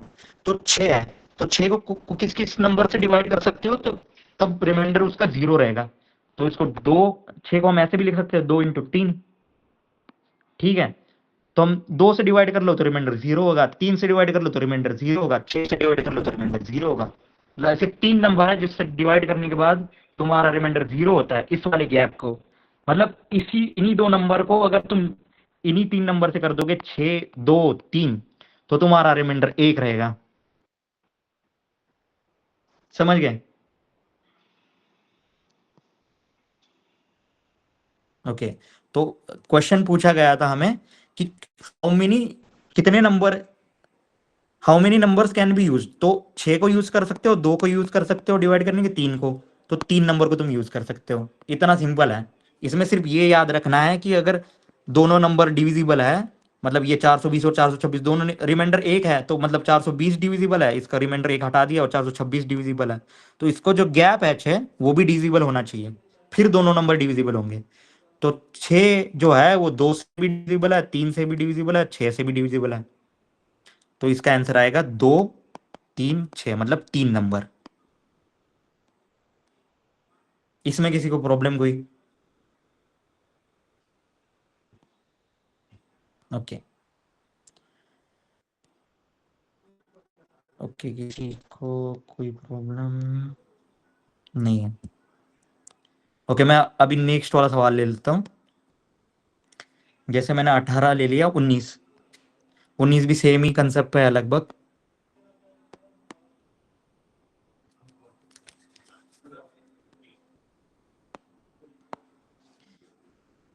इसमें आ गया 399 और 532, ये पेट्रोल है और ये डीजल है। ओके, किसी को कोई problem?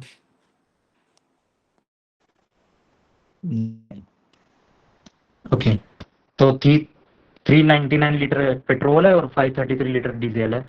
They are in bottles of equal size of whole petrol and diesel separately bottled. Bottle capacity in the terms of liter is an integer. तो इन्होंने बोला है कि हमें 399 और 533 को किसी मतलब एक, मान ले 1 लीटर की बोतल ले ली, तो तुम्हें 1 लीटर की बोतल में 399 बोतल लगेगी और 533 बोतल लगेगी। तो ऐसी सेम जो 1 लीटर की कैपेसिटी है, वैसी ही सेम कैपेसिटी की बोतल दोनों के लिए यूज करना है हमें, और दोनों लेकिन सेपरेट हमें वो भी करना है स्टोर। तो इसका देखना 399 है, इसको हम किस किस बोतल में भर सकते हैं, ये कैसे निकाल सकते हैं? तो इसको हमें निकालने पड़ेंगे, इसके फैक्टर निकालने पड़ेंगे।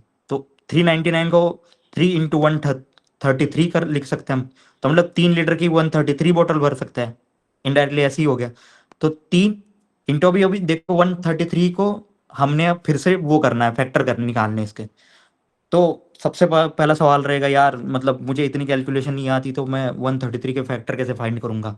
तो इसका सिंपल जवाब है, देखो जैसे अगर लास्ट की डिजिट 2 से मल्टी डिवाइड नहीं होती, मतलब 2468 नहीं है और या 0 नहीं है, तो मतलब इसका फैक्टर 2 तो नहीं है। तो 2 वाले सारे फैक्टर नहीं आएंगे इसके, मतलब 2 नहीं आएगा, 4 नहीं आएगा, 6 नहीं आएगा, 8 नहीं आएगा। तो 1, तो हमारे पास बचे ऑड नंबर वाले। तो 1 को तो हम फैक्टर वैसे नहीं मानते, मतलब होता है 1 फैक्टर, लेकिन उसको नहीं मानते।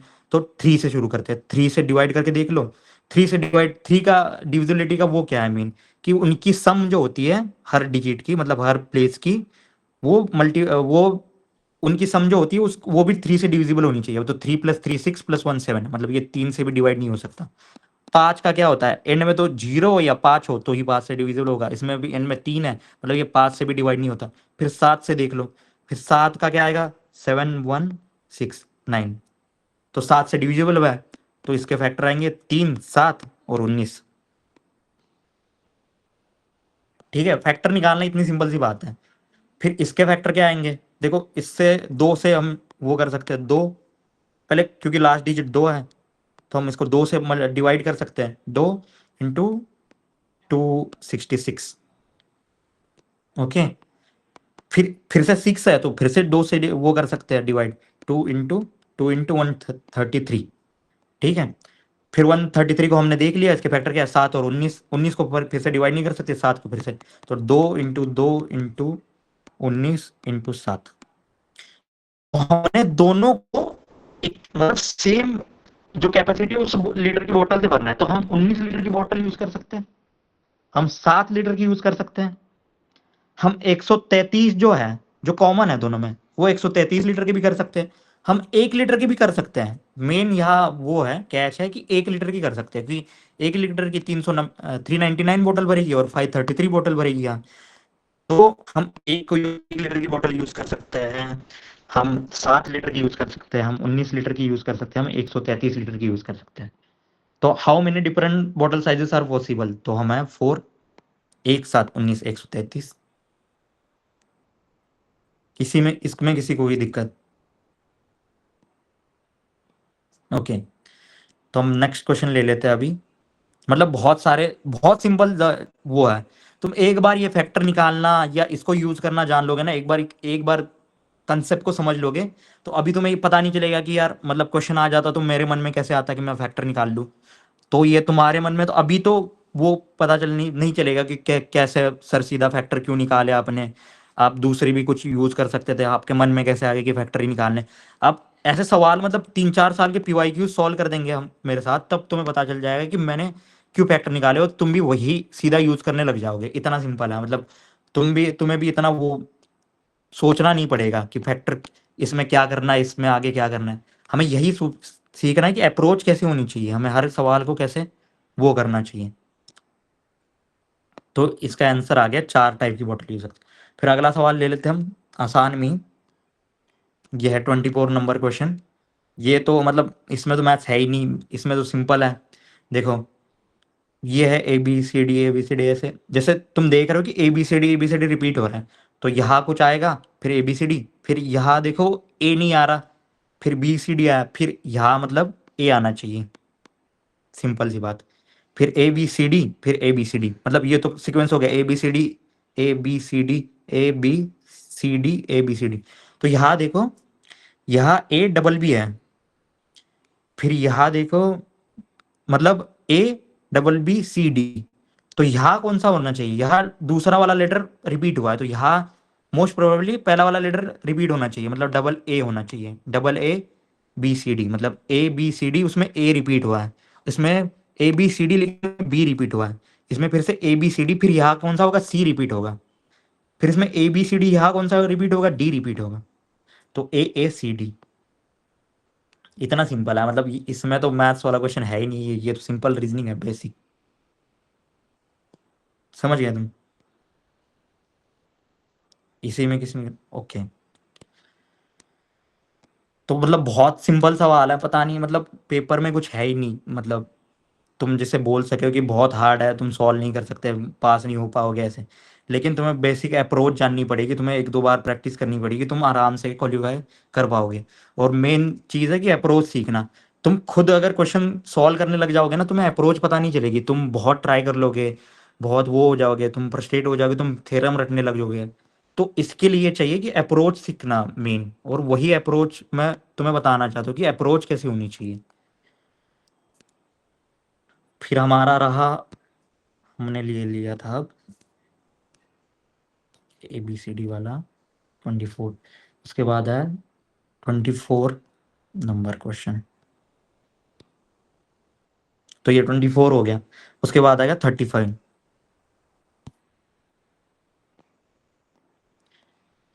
Late x be a number and y be another two-digit number formed by interchanging the digit of x. If x y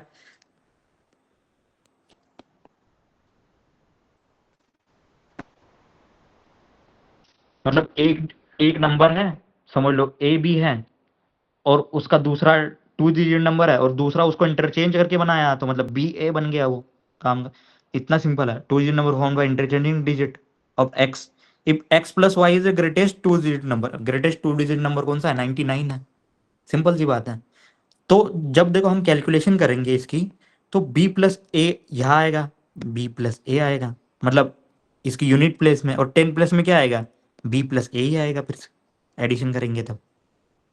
तो B plus A is equal to 9, B plus A is equal to 9। मतलब एक तो पता चल गया, जो दो digit है जो हम इंटरचेंज कर रहे हैं उनकी एडिशन सब कितनी है? A plus B is equal to 9 है। ठीक है। Then what is the number of possible values of X? देखो ये तो भाई इतना आसान सवाल है कि मतलब इससे आसान सवाल तो आ ही नहीं सकता। A plus B is equal to 9 दिया है, सिंपल सी बात है। तो ए की जगह क्या क्या डाल सकते हो तुम? तो पहले तो देखो मैंने कर लिया ऐड, पहले ए की जगह कर दिया 0 और बी की जगह कर दिया 9। ठीक है। लेकिन इनमें बोला है कि let X be a two digit number और वाई भी टू डिजिट नंबर है, इंटरचेंज करके। तो 09 जो है वो टू डिजिट नंबर नहीं है, तो ये तो नहीं आएगा, मतलब ए के जगह 0 नहीं आएगा। देखो हम इंक्रीमेंटल ले लेंगे कि कॉम्बिनेशन में पूरे कितने हैं वो निकालने हैं। तो इसमें बेसिक क्या है कि तुम बेसिक ले लो कि 0 से स्टार्ट कर लो, कि 0, पहले ए इज इक्वल टू 0 ले लो, फिर 1 ले लो, 2 ले लो, 3 ले लो, फिर सारे कॉम्बिनेशन को देख लो कितने हैं, फिर उसका नंबर। कि इससे क्या होता है पता है? अगर तुम रैंडम ले लोगे तो तुम भूल जाओगे कि कितने कॉम्बिनेशन हो गए, तुम्हें कैलकुलेट करने में मुश्किल हो जाएगी। इससे अच्छा ये है कि तुम कॉम्बिनेशन है जो इसके इससे कैलकुलेट कर सकते, इंक्रीमेंटल ले लो। सबसे पहले 0 ले लो, 0 ले लिया, फिर ये 0 वाला तो नहीं आ गया, तो मतलब एक भी नहीं आएगा। तो ए की जगह 1 ले लिया, तो 1 और 8 आ गए, 2 और 7 आ गए, 3 और 6 आ गए, 4 और 5 आ गए, मतलब एडिशन इनके 9 आ गए। तो इतने मैं फास्ट लिख रहा हूँ कि इतना सिंपल ही है। 5 और 4 आ गए, 6 और 3 आ गए, 7 और 2 आ गए, 8 और 1 आ गए, और 9 और 0 नहीं आ सकता क्योंकि इंटरचेंज करके 0 9 बन रहा है, वो टू डिजिट नंबर नहीं है। तो 1 2 3 4 5 6 7 8, 8। इतना सिंपल है, मतलब क्वेश्चन में कुछ है ही नहीं, इतनी सिंपल सी बात है। समझ गए तुम? मतलब सीसैट का पेपर तो मतलब ऐसे ही दिया जाता है कि तुम पास हो लो, सिर्फ पास हो लो, मतलब कोई प्रॉब्लम नहीं है। 33% तो ऐसे ही ला दोगे, सिर्फ अप्रोच पता होनी चाहिए। कुछ हार्ड है ही नहीं, लेकिन हम मैथ से डर जाते हैं कि हम सोचते कि यार मैथ्स है तो हार्ड होगा, मैथ से तो हार्ड हो जाएगा। तो अब हम देखते हैं कि 36 नंबर, इसके बाद वाला तुरंत वाला ही देख लेते हैं क्वेश्चन।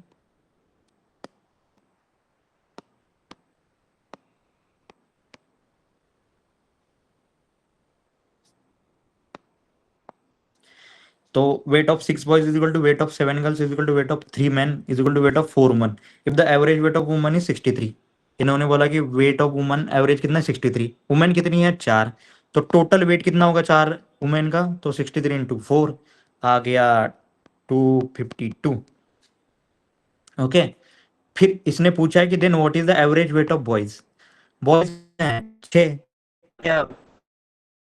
Wait of 4 women. तो वेट ऑफ 6 बॉयज क्या हो गया? Average weight of boys, average weight of boys, average weight जो होगा इंटू 6, ये टोटल वेट आ जाएगा 6 लड़कों का। और वही वेट ऑफ 4 वुमेन हमें बता दिया है कि एवरेज 63 था, तो 4 वुमेन का टोटल वेट हो गया 252। तो भाई ये तो इतना आसान सवाल है कि 252 डिवाइडेड बाय 6 कर लो, ये इधर डिवाइड डिवाइड हो जाएगा, 4 और 242। मतलब इस सवाल में तो कुछ है ही नहीं, मतलब बहुत ही आसान, सिम डायरेक्ट क्वेश्चन, 20 सेकेंड भी नहीं।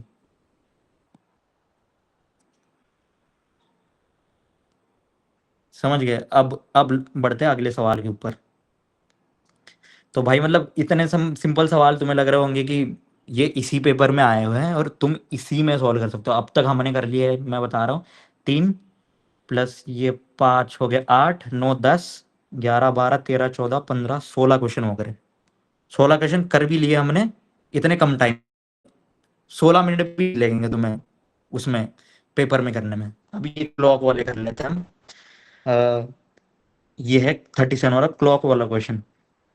तो how many times the our and minute hand coincide in the clock between the 10 a.m. and 2 p.m. Same day. तो सिंपल सी बात है कि 10 बज गए, 10 बजे से शुरू हो जाता है तुम्हारा, 10 बजे तो ये यहाँ रहेगा जो आवर एंड होगा, और ये मिनट मतलब जो मिनट होगा वो 12 पे होगा। ठीक है, तो एक बात समझ लो, जो आवर एंड होता है वो बहुत स्लो मूव करता है, और जो वो होता है मिनट हैंड, वो पूरा घूम के एक चक्कर लगा लेता है 1 घंटे में। ये तो बेसिक है कि 1 घंटे में वो पूरा घूम के आ जाएगा। तो कोइंसाइड कब होंगे? जब घूम के आ जाएगा, इसको क्रॉस कर लेगा, घूम के आ जाएगा, इसको क्रॉस कर लेगा, मतलब 1 घंटे में वो एक ही बार कोइंसाइड होंगे। ये तो बेसिक रहा। तो मैं बताता हूँ, 10 बजे ये शुरू किया इसने, तो ये इसके आगे ये घूमते घूमते जाएगा, और समझ लो 11 मतलब 10:50 पे लगभग, मतलब थोड़ा सा आगे 10, क्योंकि उस समय जो हवर एंड है वो भी आगे मूव कर लिया होगा। तो हमें एग्जैक्ट टाइम नहीं निकालना कि कब क्रॉस होगा। हमने निकाला कि लगभग 10:50 के बाद 2-3 मिनट बाद, या जो भी होगा 5 मिनट बाद वो कोइंसाइड हो जाएंगे। तो एक टाइम तो मिल गया हमें 10:50। ठीक है, फिर 11 का देखना, 11 का सेम होगा 55, मतलब 11:55 के बाद, क्योंकि 11 वाला आवर हैंड यहाँ होगा, तो ये हवा वो मिनट हैंड घूम के आ जाएगा। तो 55 के थोड़ा सा बाद ये आवर हैंड आगे मुड़ मुंह हो गया होगा, तो 55 के थोड़ा सा बाद वो कोइंसाइड कर लेगा, मतलब 12 बजे का एग्जैक्ट कर लेता है वो। 12 बजे ये यहाँ आ जाता है आवर हैंड भी, और मिनट हैंड भी यहाँ आ जाता है। ठीक है, तो एक आ गई 10:50 के बाद थोड़ा सा मिनट, फिर आ गया 12 बजे। फिर एक का देख लो, एक का यहाँ होगा, तो हमारा एक का हो जाएगा 1:05 ही, मतलब 1:05 के थोड़े से बाद, मतलब एक वाला एंड यहाँ होगा, और ये जो मिनट एंड होगा वो घूम के 5 मिनट बाद थोड़ा यहाँ आ जाएगा, या 5 मिनट के थोड़ा सा बाद, मतलब 1:05 के तीसरे टाइम होगी अपनी। और दो दो का हो जाएगा 2:10 के थोड़े से बाद हो जाएगा, क्योंकि और एंड भी आगे मूव कर गया होगा थोड़ा सा, और मिनट हैंड 10 से आगे मूव करना पड़ेगा तब आएगा, मतलब 2:10। तो 2:10 तो दो दो से पहले नहीं है, तो ये नहीं आएगी। फिर कितनी वैल्यू आएगी? 3 टाइम, तो 3 टाइम। इतना सिंपल है। हमें एग्जैक्ट टाइम नहीं निकालनी है, एग्जैक्ट टाइम निकालते बैठे होगे तो टाइम वेस्ट होगा जब तुम्हारा।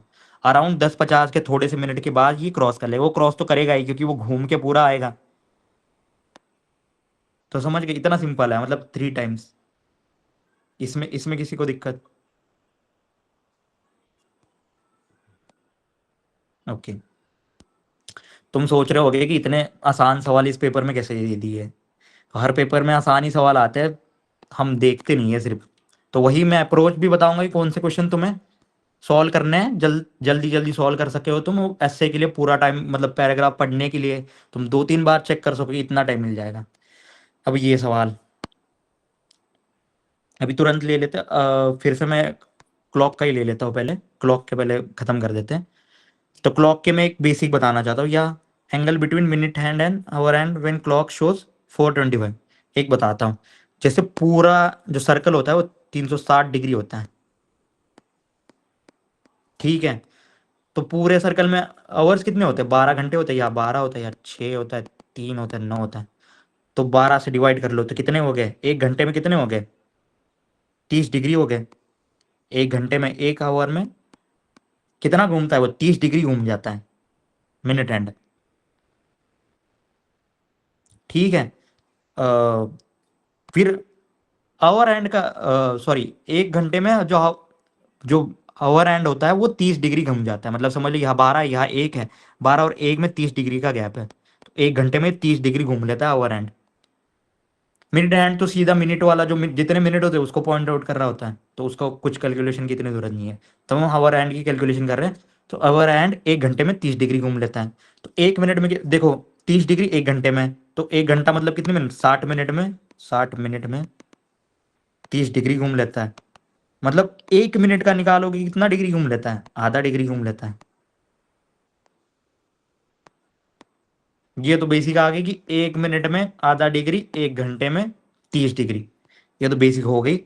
अब तुम्हें समझ में आ जाएगा, ये सवाल तुम्हारा 2 मिनट में हो जाएगा।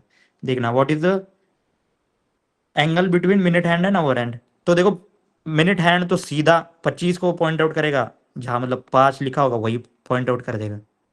आवर हैंड वैसे तो 4 बजे है, लेकिन 25 मिनट पे वो होना चाहिए थोड़ा सा आगे। इतना आगे कर लिया ना, तो ये 4 और 5 में क्या एंगल है? मैंने तो बताया 1 घंटा है, उसमें 30 डिग्री का एंगल होता है, तो 30 डिग्री हो गए। ये तो बेसिक समझ में आ गया, लेकिन हमारा ओवर एंगल जो आगे बढ़ चुका है, तो वो कितना बड़ा ये निकालना है 25 मिनट में। तो देखो, 1 मिनट में हाफ डिग्री घूमता है, तो 25 मिनट में 1 मिनट का हाफ हो गया, तो 25 का हाफ कितना हो गया? 12.5।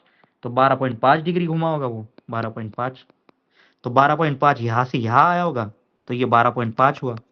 ये टोटल 30 है, तो ये हमें निकालना है, तो ये कितना हो गया? 30 माइनस 12.5, तो कितना हो गया? 17.5। इतना सिंपल है, मतलब 17.5 डिग्री उसमें दोनों में बचा हुआ है। इसमें किसी को दिक्कत? ओके।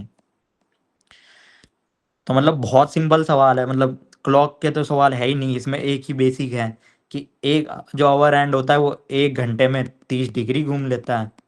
मतलब वही निकालना है कि 1 मिनट में कितना घूम लेता है, 1 मिनट में वो हाफ डिग्री घूम लेता है। और ये अगर तुम याद भी रखोगे तो यही सवाल रिपीट हो जाएगा, और तुम मतलब 2 सेकंड में भी आराम से कर लोगे इसको। फिर अगला सवाल लेते हैं हम 36। नहीं, 36 तो हो गया अपना। 37 ये भी कर लिया हमने। 38 ले लेते हैं अभी। हाँ, ये वाला सवाल।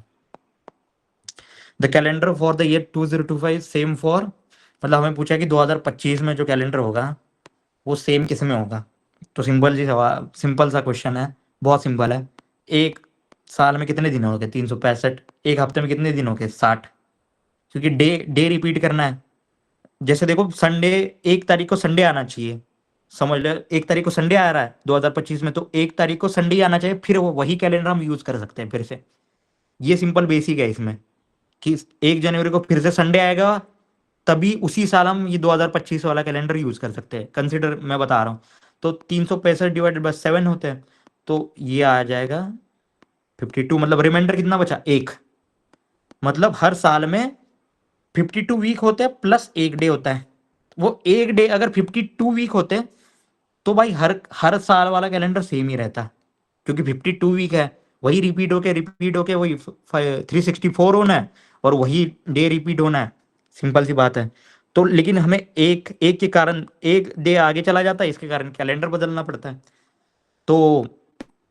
तो हमें हफ्ते में कितने दिन होते हैं? 7 दिन। तो हमें 7 बार रिपीट कर जाएगा, तो हमारा 8वीं बार मतलब 7वीं बार तो सेम आ जाएगा, मतलब 2025 के बाद 2032 में तो सेम आ जाएगा कि 7 दिन हो गए हफ्ते के, तो उसने 7 दिन कवर कर लिए। तो फिर से हफ्ता मतलब संडे से शुरू हो जाएगा। तो ये 7 दिन वैसे तो आना चाहिए 2032, लेकिन एक बात है इसमें कि जो लीप ईयर होता है उसमें एक दिन और ज्यादा होता है, तो ये 7 दिन कवर करने में और ज्यादा मदद कर देगा। मतलब ये 2032 से पहले ही हो जाएगा, अगर इसमें लीप ईयर हो 2032 और 2030 से पहले। तो इसमें लीप ईयर है या नहीं? तो 4 से डिवीजन होने वाले कितना है? 2028 जो लीप ईयर है। और कोई है? नहीं है।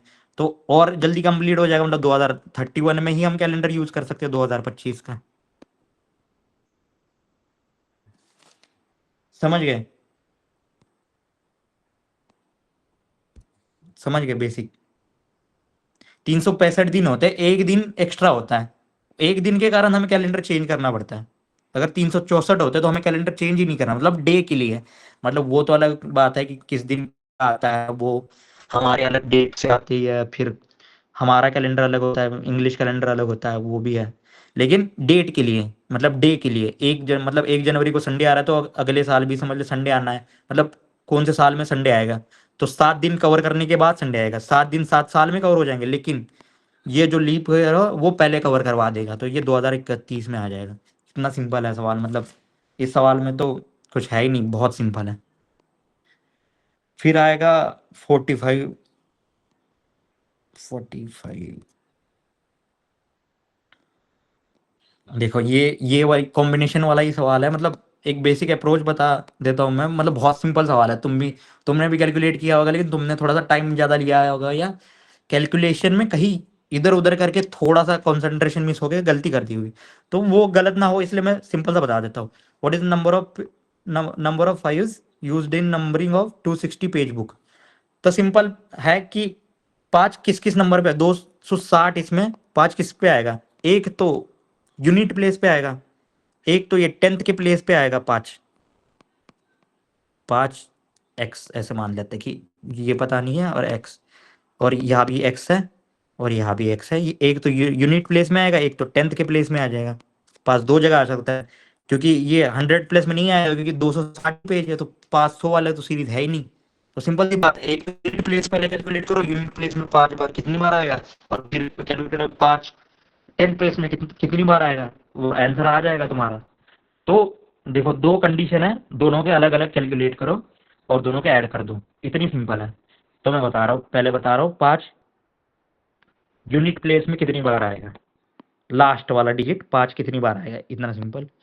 तो मैं बता रहा हूँ, एक तो आएगा, देखो, एक तो जीरो है आगे, मतलब स्टार्टिंग ये वाला एक्स, ये जीरो है, ठीक है। इंक्रीमेंटल लेना है, मैंने पहले बताया था, इंक्रीमेंटल कॉम्बिनेशन कितने हैं पता करने के लिए इंक्रीमेंटल लेना है, पहले जीरो डालना है, फिर एक डालना है, फिर दो डालना है, ऐसे करके। तो पहले यहाँ हम कितने ले सकते हैं, जीरो ले सकते हैं, पहले हमने जीरो ले लिया।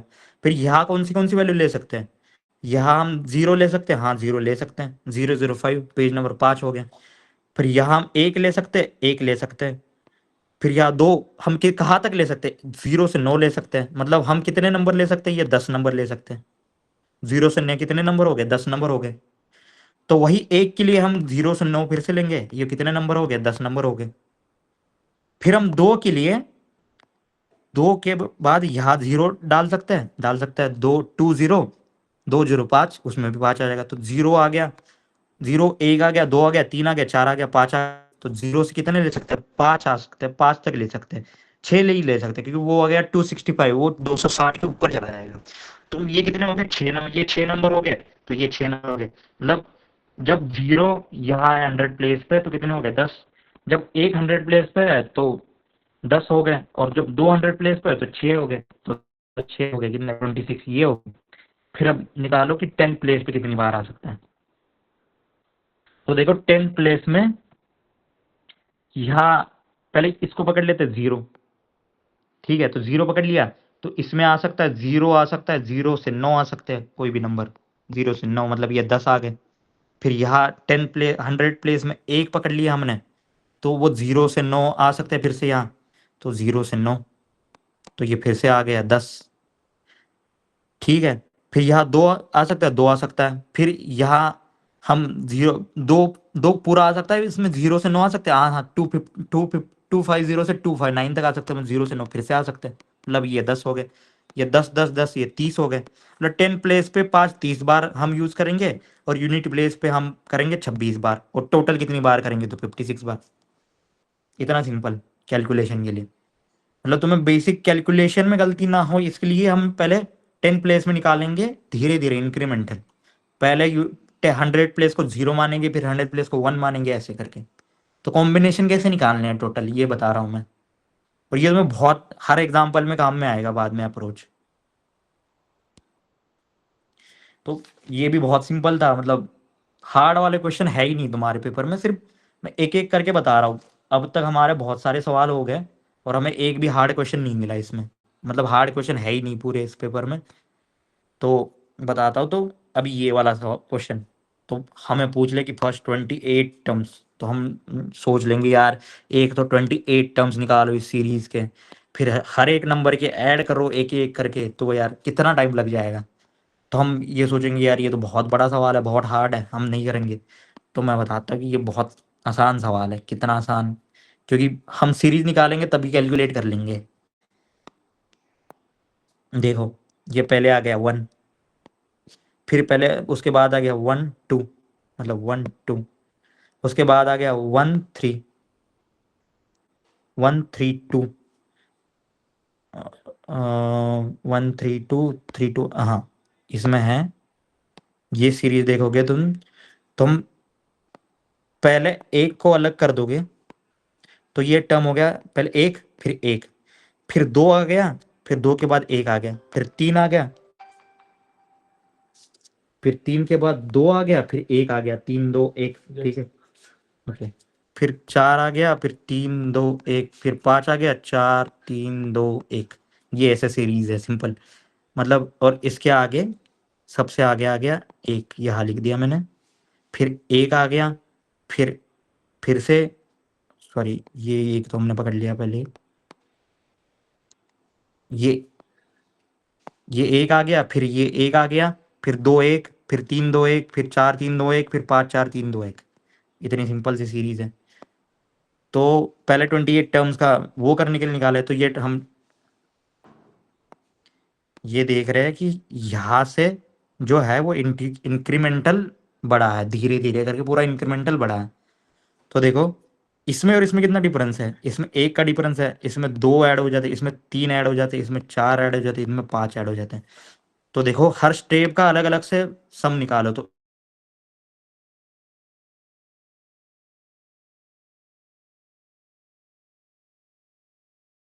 फिर हमें दो ऐड करना है, तो कितना हो गया, चार हो गया।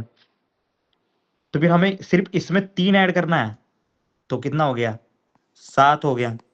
फिर हमें यहाँ इसमें कितना ऐड करना है, चार ऐड करना है, तो 11 हो गया। फिर हमें पांच ऐड करना है, तो 16 हो गया। फिर हमें छः ऐड करना होगा, छः वाली सीरीज आएगी कोई, तो हमें कितना हो गया, 22 हो गया। फिर सात ऐड करना होगा, तो हो गया 29 हो गया। फिर आठ ऐड करना होगा, तो 37 हो गया। मतलब सिंपल, मैं इनको ऐड करके बता रहा हूँ तुम्हें, इतना सिंपल है। तो 37 हो गया। तो मैं, इसने पूछा कि पहले 28 टर्म, तो टर्म कैसे निकालो तुम, जैसे देखो, एक तो एक आ गया, ये वाला एक, तो हम तुम, ये एक हो गया। फिर दो में कितने टर्म है, दो है। एक की कितना टर्म है, एक है। तीन के तीन टर्म है, ये एक का एक टर्म है। फिर इस वाली सीरीज में कितने, चार तीन दो होने का मतलब चार है। पांच की इसमें कितने, पांच चार तीन दो एक, मतलब पांच है। तो 28 कब तक आएगा, ये कैलकुलेट करना है। एक प्लस एक दो, दो प्लस दो चार, चार प्लस तीन सात, सात प्लस चार 11, 11 प्लस पाँच 16, 16 प्लस छः 22, 22 प्लस सात 29। मतलब जो सात की सीरीज होगी, सात छः पाँच चार तीन दो एक, वहां तक जो एक होगा, यहाँ तक आएगा। यहाँ तक हम अगर कैलकुलेट कर लेंगे, तो उसकी टोटल मतलब वो 29 वाला नंबर, 29 होगा एक जो होगा। 28 करना है, मतलब करना है।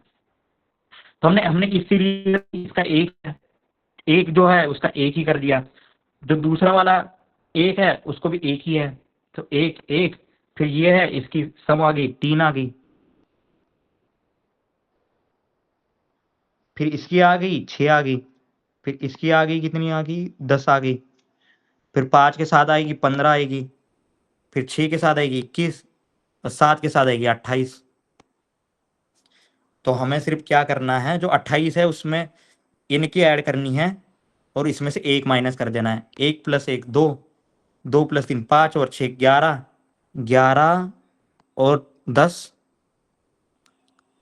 21, 21 प्लस 15 36, प्लस 21 57, प्लस 35 हो गए 85 हो गए। और एक माइनस कर दो, क्योंकि एक वो 29 टर्म है, तो एक माइनस कर दो तो 84। तो इसका आंसर होना चाहिए 46 का 2, बी। मैं ये फिर से एक बार कर तुम्हें समझाता हूँ, ये कॉम्बिनेशन मैंने कैसे किया। मतलब यहाँ थोड़ा ज़्यादा ही वो हो गया, क्लस्टर हो गया, तुम्हें कैलकुलेशन में दिक्कत आ जाएगी। हर स्टेप जो है सीरीज का, उसका अलग से कैलकुलेशन करो। जैसे ये है, जिसमें मैंने एक लिख दिया, ठीक है। फिर ये एक लिख दिया, फिर दो एक, फिर तीन दो एक, फिर चार तीन दो एक, फिर पाँच तीन दो एक, पाँच चार तीन दो एक, छः पाँच चार तीन दो एक, सात छः पाँच चार तीन दो एक, ठीक है। फिर फिर पता करो इसमें कितने नंबर है, इसमें एक नंबर है, फिर इसमें एक नंबर है, दो, तीन में तीन, चार में चार, पाँच में पाँच, छः में छः और सात में सात। तो हमें 28 नंबर चाहिए पहले। मतलब इसमें एक, इस सीरीज में एक है, एक प्लस एक दो, प्लस दो चार, तीन सात, 11, 11, 16, 22, 22 और 7, 29। मतलब ये नहीं नंबर पकड़ना। तो यहाँ तक कैलकुलेट करना है, एक एक दो एक तीन दो एक, इनकी सबकी कैलकुलेशन एडिशन करनी है। तो देखो हर एक स्टेप की कैलकुलेशन कर लो। तो इसकी कैलकुलेशन एक है, इसकी कैलकुलेशन एक है, इस स्टेप की, इसकी कैलकुलेशन तीन है, इसकी कैलकुलेशन देखो। पहले तीन तो है, वो तीन तो रिपीट हो रहा है, फिर तीन हमें ऐड करना है, सिर्फ छः है। फिर ये छः तो है रिपीट हो रहा है, फिर हमें चार ऐड करना है, 10। फिर 10 तो है, फिर पाँच ऐड करना है तो 15, और 6 ऐड करना है, यहाँ 15 तो रिपीट हो रहा है तो 21, 21 तो रिपीट हो रहा है, हमें 7 ऐड करना है तो 28, 28। लेकिन इसमें से ये नंबर तो नहीं आ रहा, ये 29 नंबर आ रहा है, तो हमें कितना है, तो 27। तो हमें फिर इसकी कैलकुलेशन करनी है, एक प्लस एक दो, दो प्लस तीन पाँच, छः 11, 11 10, 31, 31, 46, 50, 67, 67 और ये हो गया 27। तो हो गया 80, सॉरी मैंने कहा गलत कर दिया, 36 प्लस 21 57 प्लस 27 84। तो इसका आंसर 84 है। सिंपल सी है कि सीरीज पता कर लो, हर सीरीज के शॉर्ट सीरीज का कैलकुलेशन कर लो और उस सारे का ऐड कर लो, इतना सिंपल है। इसमें किसी को कोई दिक्कत?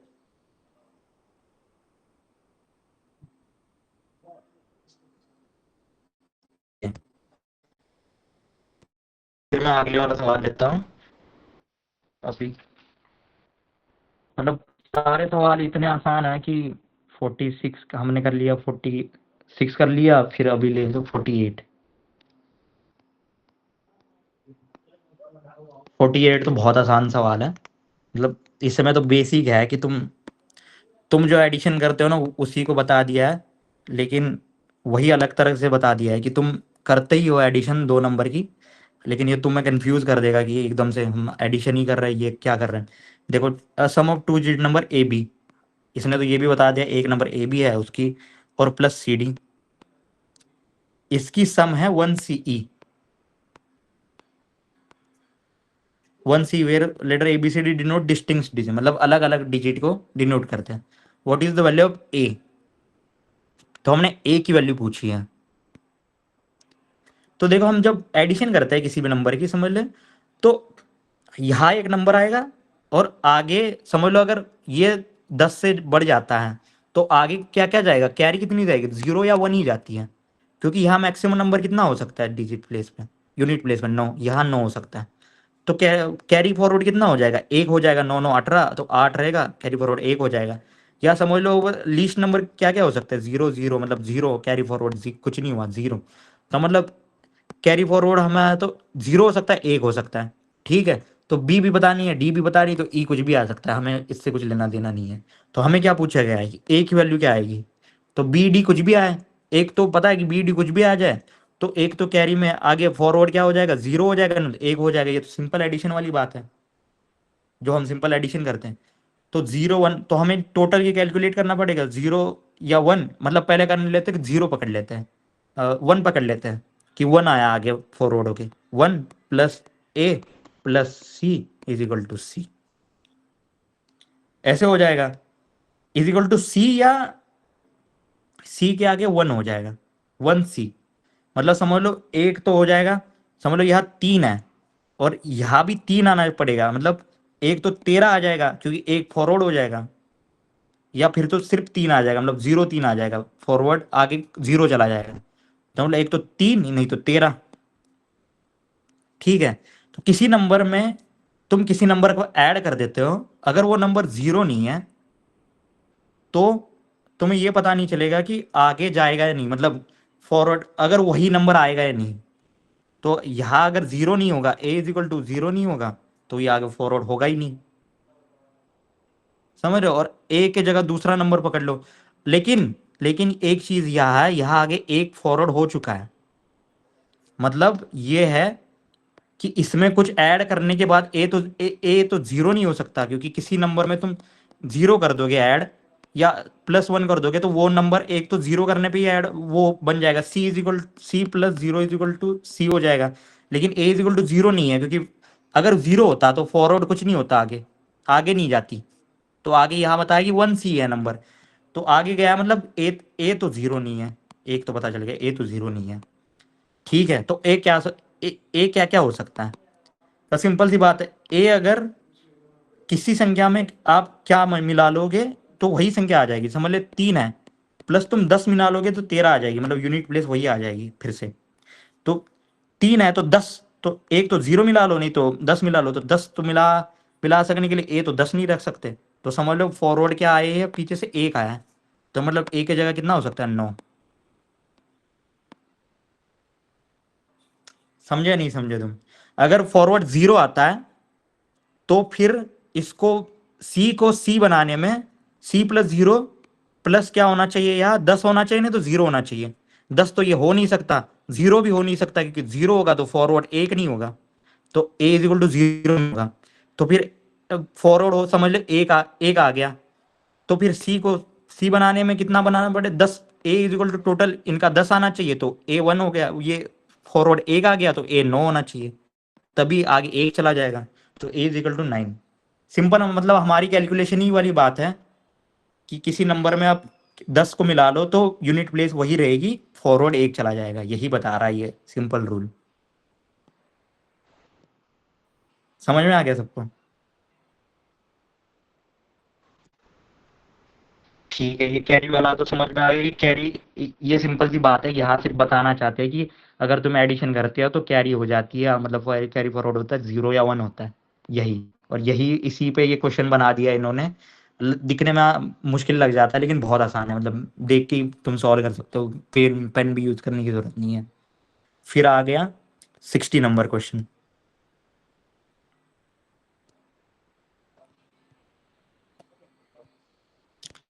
तो ये मैं एक 60 नंबर करने से पहले एक बात तुम्हें बता रहा हूँ कि जो ये एनालिटिकल क्वेश्चन होता है अप्रोच के लिए, जो एनालिटिकल क्वेश्चन होता है इसमें पता है, उसमें वो होता है कि कंडीशंस होती है कि ये हो गया तो ये हो गया तो ये, तो इसमें हमें थिंक करना पड़ता है, इसको टाइम कंज्यूमिंग होते हैं। तो मैं जनरली ये पेपर बताऊंगा तुम्हें कि अगर तुम मैथ्स के सीसेट का पेपर सॉल्व कर रहे हो और मेन तुम्हें 33% लाना ही तुम्हारा मेन एम है, तो मेन ये एनालिटिकल जरा हो जाता है ना, स्टेटमेंट 1 2, तो बोर्ड स्टेटमेंट विल आंसर, ये वाले क्वेश्चन ना करो स्टार्टिंग में, पहले पहले इटरेशन में ना करो। फिर बाद वाली इटरेशन जब आ जाए, मतलब फिर से आ जाए, तो इसमें से वो सवाल कर लो जो सिंपल है, मतलब डायरेक्ट है, उसमें तुम्हें दिमाग लगाने की जरूरत है नहीं, वो वाले कर लो। फिर एंड में जो टाइम और बच जाता है तब कर लो एनालिटिकल वाले क्वेश्चन जो टाइम कंज्यूमिंग है। यही स्ट्रेटेजी मैन है, ये एनालिटिकल क्वेश्चन सीधा दिख जाते हैं हमें, बड़े हैं, इसमें अप्रोच की वो करनी पड़ेगी कि कंडीशन देखनी पड़ेगी हर की, ये सेटिस्फाई हो रही है दोनों। तो ये एनालिटिकल सवाल मैं चाहता हूँ कि तुम सबसे एंड में करो तो बहुत अच्छा होगा तुम्हारे लिए।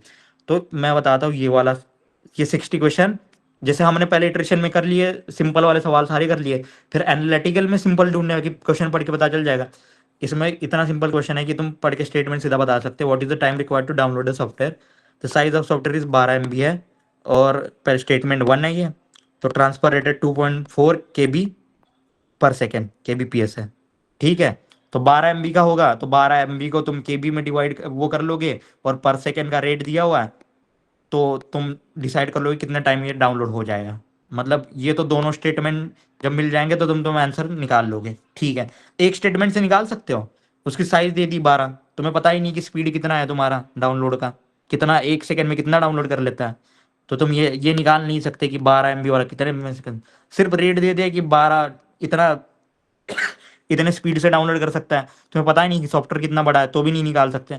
तो क्वेश्चन कब आंसर कर सकते हो कि तुम both statement using both statement together but can not be answered using statement 1 alone. तो इसका आंसर आएगा सी। समझ रहे, इतना बेसिक सवाल है, बहुत ही आसान सवाल। फिर हम कर लेते हैं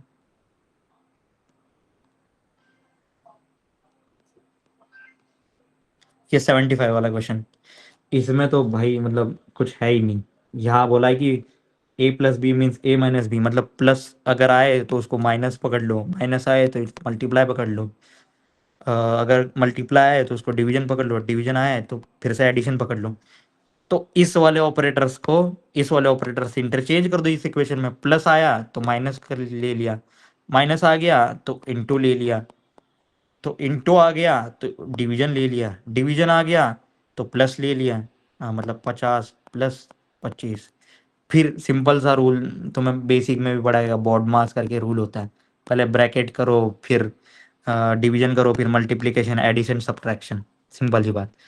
तो ब्रैकेट तो है नहीं, फिर पहले डिवीजन कर लो, तो 100 डिवाइडेड बाय 50 तो 2 आ गया, तो ये कर लो। फिर मल्टीप्लिकेशन कर लो, 30 into 2 60, minus 30 into 2 minus 60, 10 minus 60 plus 25। फिर एडिशन कर लो, माइनस 60 प्लस, इसके साथ करना कभी भी, जो आगे वाला है ना उसके साथ पूरा करना। तो 10 माइनस 60 प्लस 25 तो माइनस 35 हो गया ये।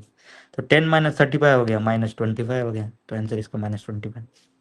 कुछ नहीं है, सिंपल बॉड मास यूज करना है, ऑपरेटर सारे एक साथ चेंज करने हैं, इतना सिंपल है। समझ गए? ठीक है, फिर आगे के क्वेश्चन ले लेते हैं। 75 हो गया, फिर 77 78।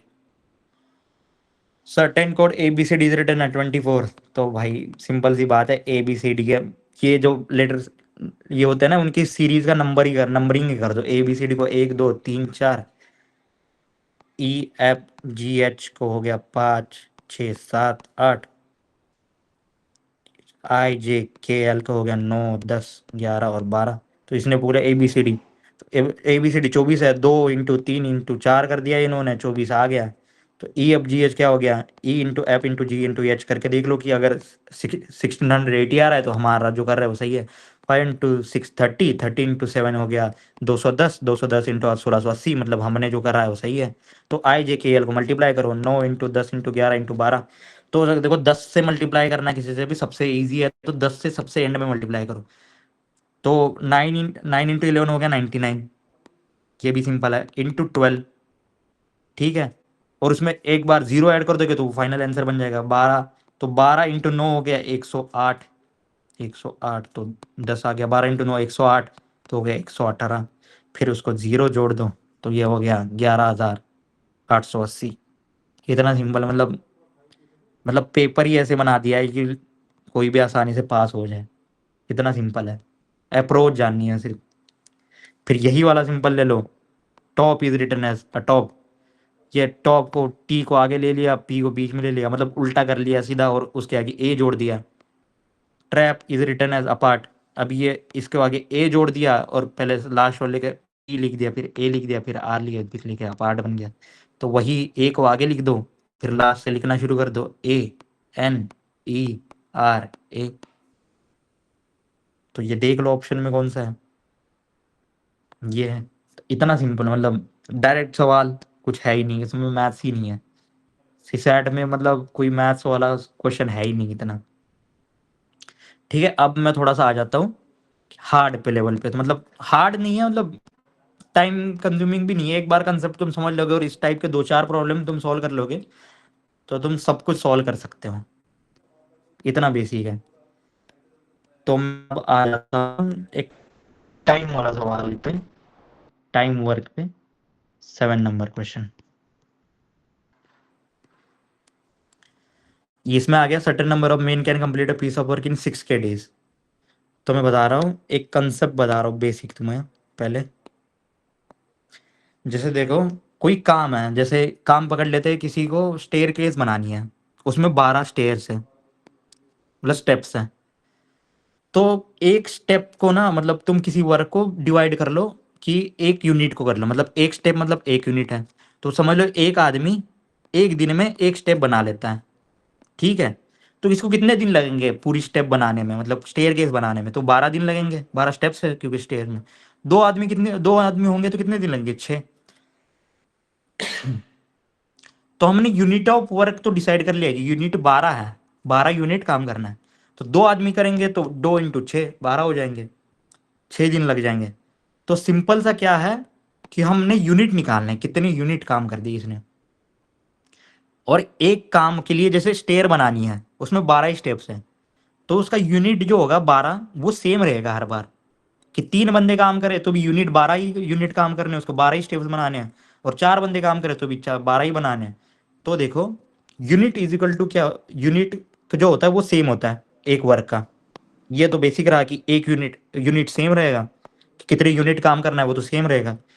तो मेन का रहेगा कितने आदमी हैं इनटू नंबर ऑफ डेज, ये निकालेंगे कितने टोटल यूनिट काम कर दिया, ठीक है, man into days.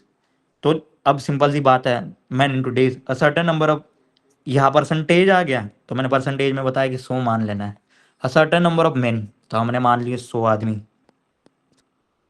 Can do a piece of work in 6K days, तो इंटू 6K पता नहीं है क्या है लेकिन 6K डेज, तो टोटल यूनिट कितने काम कर दिए होंगे उन्होंने 1600 के, कि यूनिट ऑफ वर्क एक वर्क का सेम रहेगा। वेयर के इज द नेचुरल नंबर, ठीक है। फिर why what percent should be the number of main increase, मतलब आदमी कितने परसेंटेज से इंक्रीज होने चाहिए, तो work can be completed in 5K days. तो 5K डेज में कंप्लीट करना है तो आदमी कितने होने चाहिए ये पूछ रही है। तो यूनिट जितने यूनिट काम किए वो तो सेम रहेंगे, तो 5K इंटू एक्स, ये नंबर ऑफ आदमी होंगे जो दूसरे वाले होंगे। तो यूनिट कितने काम किए 1600 K, 1600 K is equal to 5K into X, कितने कितने आदमी होंगे नए वाले, मतलब जो इंक्रीज होंगे उनके उसके बाद इंक्रीज होके, तो ये हो गया, इसको डिवाइड कर लो तो 120 इज इक्वल टू एक्स। मतलब पहले अगर आपने 100 आदमी यूज किया तो बाद में आपको 120 आदमी यूज करने हैं। तो इसमें क्या पूछा है कि by what percent should the number of man increase so that, तो 20% से पहले 100 थे तो 120 करने हैं, तो 20% से इंक्रीज करने हैं। इतना सिंपल है, मतलब कुछ है ही नहीं इसमें। इसमें एक सिंपल सी कंसेप्ट है कि यूनिट ऑफ वर्क सेम रहता है, एक काम करने में कितने यूनिट काम करने हैं हमें ये सेम रहता है। और यूनिट किस पे डिपेंड होते हैं, man in number of main, in number of man इनको नंबर ऑफ डेज, इतना सिंपल है। इसका मल्टीप्लिकेशन करोगे तो यूनिट हो गए कितने यूनिट काम करना है, और एक काम करने के लिए जो कोई भी काम हो तो उसके नंबर ऑफ जो यूनिट होते हैं जितने यूनिट काम करने हैं वो सेम रहते हैं। ये मतलब बहुत सिंपल है। मतलब तुम्हें आप भी इस अप्रोच से करोगे ना, तुम्हें लग रहा होगा कि बहुत सिंपल है, लेकिन अगर तुम खुद पहले देखा होगा कि तुमने पहले सॉल्व किया होगा तो तुम्हें बहुत हार्ड लगा होगा कि ये इक्वेशन निकाले होंगे, फिर नंबर ऑफ डेज, फिर कैलकुलेशन करी होगी, फिर परसेंटेज निकाली होगी, तो उसमें बहुत हार्ड लगा होगा। लेकिन इससे बहुत तुम्हें आसान लग रहा है कि तुम्हें लग रहा है कि यार इस क्वेश्चन में कुछ था ही नहीं, पूरे पेपर में कुछ था ही नहीं। ये हो गया वर्क, ये हो गया वर्क का। मैं अभी बताता हूँ। अभी ये मतलब तुमने अगर ये वाला सवाल थ्योरम से किया होगा ना, मैं कसम से बता रहा हूँ तुम्हें 2-3 मिनट लगे होंगे फिर भी तुम कंफ्यूज हुए होंगे कि भाई इनमें परसेंटेज कैसे निकालते हैं, इसमें भी तुम कंफ्यूज हुए होंगे। तो भाई कंफ्यूजन दूर करने के लिए ये शॉर्टकट, तो ये शॉर्टकट मतलब मैंने भी कैसा सीखा है, मैंने एक तो, मैं जैसे बैंकिंग में था तो बैंकिंग में तुम्हें 100 सवाल करने पड़ते हैं 60 मिनट में, तो तुम्हारी स्पीड कितनी होनी चाहिए, लगभग 45 सेकेंड्स पर सवाल होनी चाहिए। तो उसके लिए स्पीड के लिए ये शॉर्टकट मैंने अप्रोच मेरे खुद की डेवलप किया, तो इसलिए मैं अप्रोच बता रहा हूँ तुम्हें, ये मेरी अप्रोच। ये तुम्हें कोई बाकी का बंदा ऐसे नहीं बता पाएगा सिंपल, जिसने किया ना हो, मतलब खुद नहीं किया हो।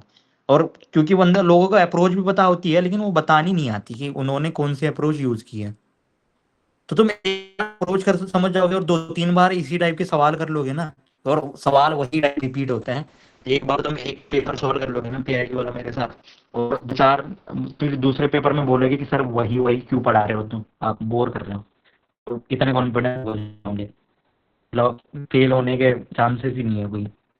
मैं अभी तक बता रहा हूँ, अब तक मैं आपको कराया है क्वेश्चन 3 + 2 + 5 + 5 10, ये 10 हो गए, फिर 10 और 10 10 20 21 23 24 25 27 28 28 29 क्वेश्चन कराए हैं। और वो भी ये वाले 29 सवाल में से देखो टोटल आए हैं 53 सवाल आई है, 52 सवाल आए, इसमें 29 कराए, इसमें एक भी हार्ड नहीं लगा होगा। तुम्हें लगा होगा कि पेपर में कुछ था ही नहीं, अगर लेकिन तुम पहले खुद से सॉल्व करते और तुम्हें पता चलता कि पेपर कैसा था। लेकिन मैं जो अप्रोच बता रहा है उसके कारण तुम्हें लग रहा है कि यार बहुत तो ईजी पेपर था, इसमें कुछ है ही नहीं, इसमें पढ़ने की भी जरूरत नहीं है। लेकिन तुम अगर सीधा चले जाओगे आज का लेक्चर ये वाला करके और सीधा चले जाओगे तो तुम्हें कुछ नहीं आएगा, फिर से वही हो जाओगे, ब्लैंक हो जाओगे, एक दिन वो करके तुम्हें जो अप्रोच सीखी है वो अप्लाई करना भी आना चाहिए। वो तो अप्लाई कब करोगे तुम मेरे साथ 2-4 साल के पीवाईक्यू करोगे तो तब तुम्हें पता चल जाएगा कि अप्लाई कब कब करनी है, अप्रोच कहाँ कहाँ यूज़ करनी है। ये है मेन। तो देखो ये वाला दूसरा सवाल आ गया, टाइम वर्क पे ही है। ठीक है, तो हमने एक समझ ली कि एक काम करने के लिए कितने यूनिट लगते हैं, वो सेम काम के लिए सेम यूनिट जो जितने लगते हैं उतने तो लगेंगे ही। तो ये अभी दूसरा वाला सवाल है कि X Y Z can complete police individual in 6 hours 8 hours and 8 hours respectively.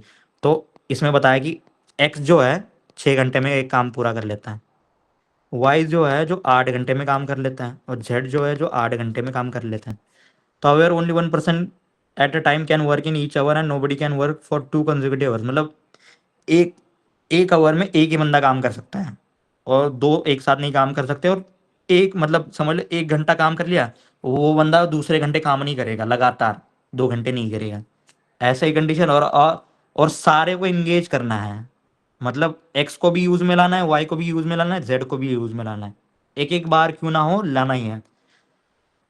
Finish the work, all are engage to finish the work and what is the minimum amount of work that they will take, time पूछा है इन्होंने, that will take to finish. ठीक है, तो यहाँ है कि 6 over में 8 ओवर में और 8 ओवर में कंप्लीट करते हैं। तो यहाँ में एक बेसिक मतलब तुम्हें इसमें निकालना है कि पर 1 घंटे में वो कितना पार्ट कंप्लीट कर लेता है वर्क का। जैसे ये 6 घंटे में पूरा वर्क कंप्लीट कर लेता है, अगर हम एक वर्क को 6 भागों में डिवाइड कर देते हैं तो 1 घंटे में कितना कर लेगा, वो 6 कंप्लीट कर लेगा एक्स। ठीक है, वाई कितना कर लेगा, 1/8 कर लेगा। जेड कितना कर लेगा, 1/8 कर लेगा। ये कितना है 1 घंटे में। अगर 6 पार्ट में वर्क को डिवाइड करो तो एक पार्ट कंप्लीट कर लेगा एक्स। 8 पार्ट में डिवाइड कर लो तो एक पार्ट कंप्लीट कर लेगा वाई। और जेड जेड जेड अगर काम करे तो 8 पार्ट में डिवाइड कर लो किसी काम, तो 1 घंटे में वो एक पार्ट काम कर लेगा। समझ ले पार्ट ऑफ वर्क कितना कर ले, 8 भागों में डिवाइड कर लिया वर्क को तो एक पार्ट कर लेगा, क्योंकि 8 घंटे में पूरा काम कर लेता है। तो ये रेट निकालना है ना, यही नहीं है इसमें और कुछ नहीं है, ये रेट है। तो इतना सिंपल सवाल है, ये तुम आसानी से जान लोगे। तो हमें देखो इसने काम कर लिया, फिर इसने काम कर लिया, फिर इसने काम कर लिया, तो हमें एडिशन करनी है। यानी कि बाद में किसने 1/6 काम कर लिया, फिर इसने 1/8 कर लिया। तो देखो तुम ऐसे एडिशन करोगे 1 1, तो डिनोमिनेटर तो इनके सेम नहीं है कि भाई एक का 6 मतलब डिनोमिनेटर एक को 6 पार्ट में डिवाइड कर लिया काम को, एक ने 8 पार्ट में, एक को 8 पार्ट में कर लिया है सर। ये तो बहुत मुश्किल है कि 1 घंटे में एक ने 6 पार्ट में से काम किया है, तो हम एंड में कैलकुलेशन कर देंगे। तो इस डिनोमिनेटर सेम कर लेते हैं पहले। तो डिनोमिनेटर सेम कौन सी आएगी, देखो 6 और 8 की दोनों से एक सिंपल सा कैलकुलेशन होती है कि अगर सेम डिनोमिनेटर चाहिए तो जो दो नंबर होते हैं, 3 नंबर होते हैं, उनको मल्टीप्लाई कर लो। तो 8 सेम ही है, मतलब दोनों जगह 8 है तो 8 को डबल मल्टीप्लाई करने की जरूरत नहीं है। 6 × 8 48 हो गया। लेकिन इसमें एक है कि इसको भी दो दो से डिवीजन डिवीजन हो सकता है 6 को और 8 को भी, तो उसको 2 से और डिवाइड कर दो 48 को, तो 24। मतलब कॉमन डिनोमिनेटर इनका क्या आएगा 24। इनको कॉमन एडिशन करने के लिए, सिंपल करने के लिए हम इनका डिनोमिनेटर कॉमन कर रहे हैं, तो इसका भी 24 कर लो। छोटा लिख देता हूँ यहाँ, हर एक का डिनोमिनेटर 24 करना है हमें, क्योंकि एडिशन करने के लिए सिंपल जाए। तो इसका इसको इंटू 3 कर दिया तो इसको इंटू 3 कर दो, इसको 3 कर दिया तो इनको 3 कर दो, इसको 4 कर दिया, 4 कर दो तो 4।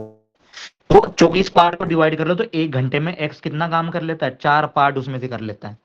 वाई कितने पार्ट कर लेता है, 3 पार्ट कर लेता है। 24 पार्ट में डिवाइड करो। और जेड कितने काम कर लेता है, तो जेड भी 3 पार्ट कंप्लीट काम कर लेता है।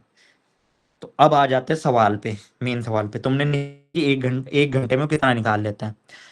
तो देखो एक तो पता चल गया कि यार 24 पार्ट कर लो तो 4 पार्ट काम कर लेता है एक्स, मतलब एक्स सबसे फास्ट काम करता है। तो बेसिक क्या है कि हमें फास्ट काम कंप्लीट करना है, तो सबसे ज्यादा यूज किसको करना है, एक्स को करना है। तो सबसे पहले आवर में किसको करना है यूज, एक्स को करना है। तो एक्स पहले तो 4 पार्ट उसने कंप्लीट कर लिए। फिर हम किसी वाई और जेड में से, क्योंकि फिर से कर सकते दूसरे घंटे में, तो वाई और जेड में से किसी को यूज कर लेंगे। तो समझ लो हमने वाई को कर लिया, तो यहाँ एक्स कर लिया, वहाँ वाई कर लिया, यहाँ 3 कर लिया उसने। फिर हम एक्स को कर सकते हैं क्या, तो हाँ कर सकते हैं। फिर से एक्स को कर सकते हैं क्योंकि कंजिक्यूटिव तो फिर खत्म हो गया। अब एक्स को फिर से यूज कर सकते हो, फिर से एक्स को किया, 4 कर दिया एक्स ने। फिर हम एक्स को कर सकते क्या? नहीं कर सकते। अब वाई को कर सकते हैं? कर सकते हैं। जेड को कर सकते हैं? कर। लेकिन इसमें और एक कंडीशन है कि ऑल आर एंगेज। तो हमने वाई को तो ये एक बार यूज कर लिया, और जेड को अभी यूज कर लेते एक बार। फिर जेड का कर लिया 3 बार। फिर हमने कर लिया एक्स को, तो उसने कर लिया 4 4 वाला काम। तो 4 3 7, 7 और 4 11, 11 और 3 14, 14 4 18, 18 पार्ट काम हो गए 24 में से। मतलब अब काम अपना पूरा नहीं हुआ, 18 ही पार्ट काम कंप्लीट हुआ है 24 पार्ट में से। तो हम फिर से वाई और जेड में से किसी से लेंगे, कोई भी ले सकते हो, क्योंकि दोनों सेम रेट है, मतलब 3 ही पार्ट काम करेंगे। तो वाई या जेड, और दोनों को हम तीनों को यूज कर लिया है।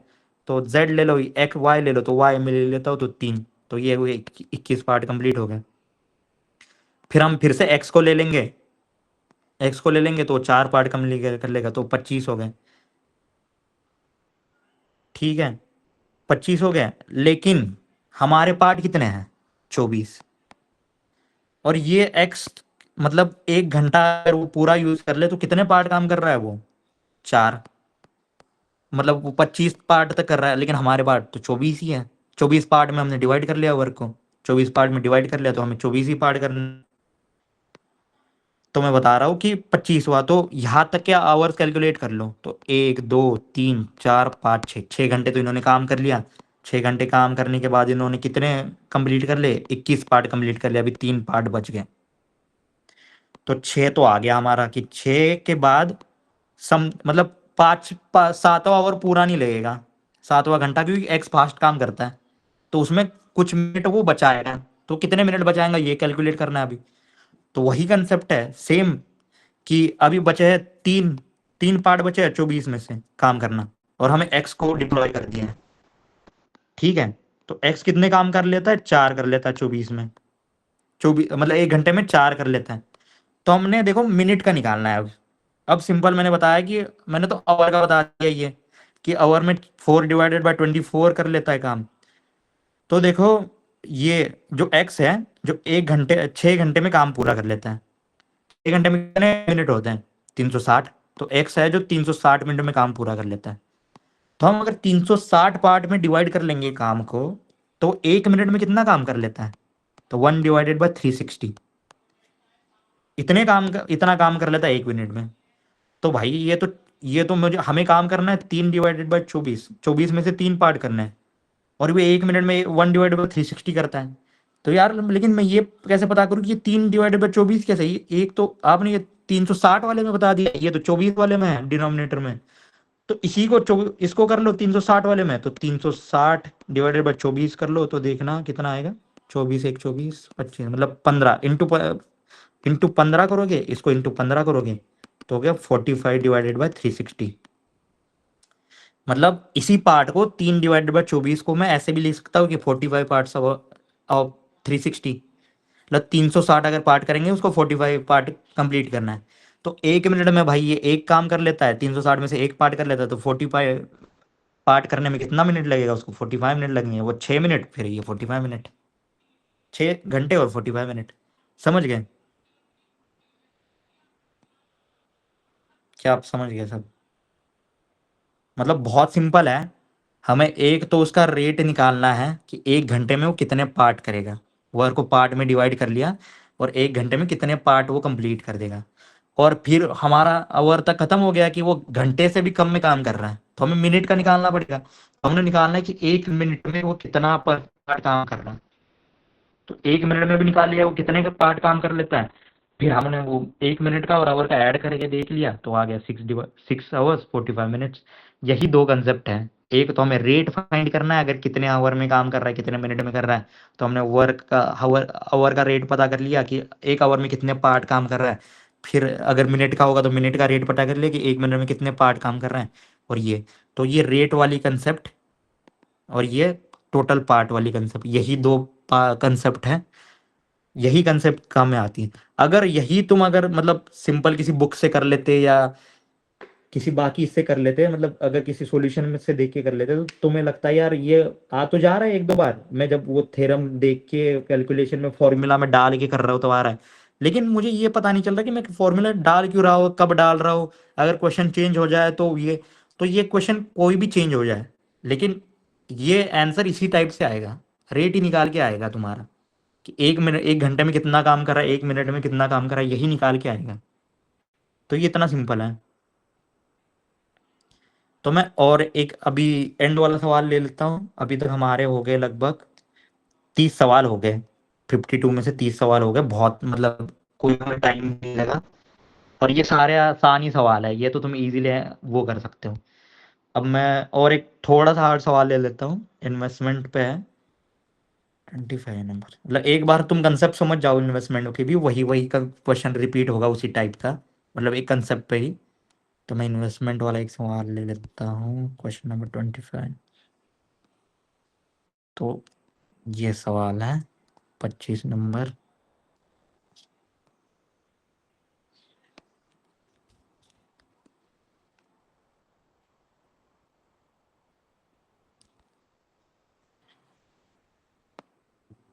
ठीक है, 25 नंबर सवाल है। इस पे थोड़ा सा ध्यान देना, ये थोड़ा सा ना, थोड़ा सा तुम्हें लगेगा कि हार्ड है, लेकिन इसमें कोई नहीं है, एक कंसेप्ट है सिर्फ। 2 persons P Q enters a business. P puts 14,000 more than Q. तो P puts 14,000 more than Q। एक तो ये हो गया। फिर Q हैज इन्वेस्ट, एक तो ये हो गया। फिर P has invested for 8 months. P ने कर लिया 8 मंथ्स। Q ने कर लिया 10 मंथ्स।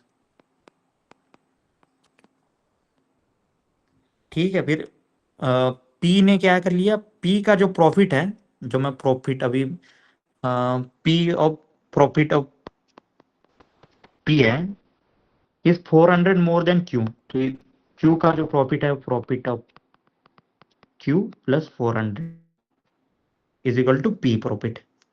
सिंपल सी बात है, टोटल प्रॉफिट है 2,000।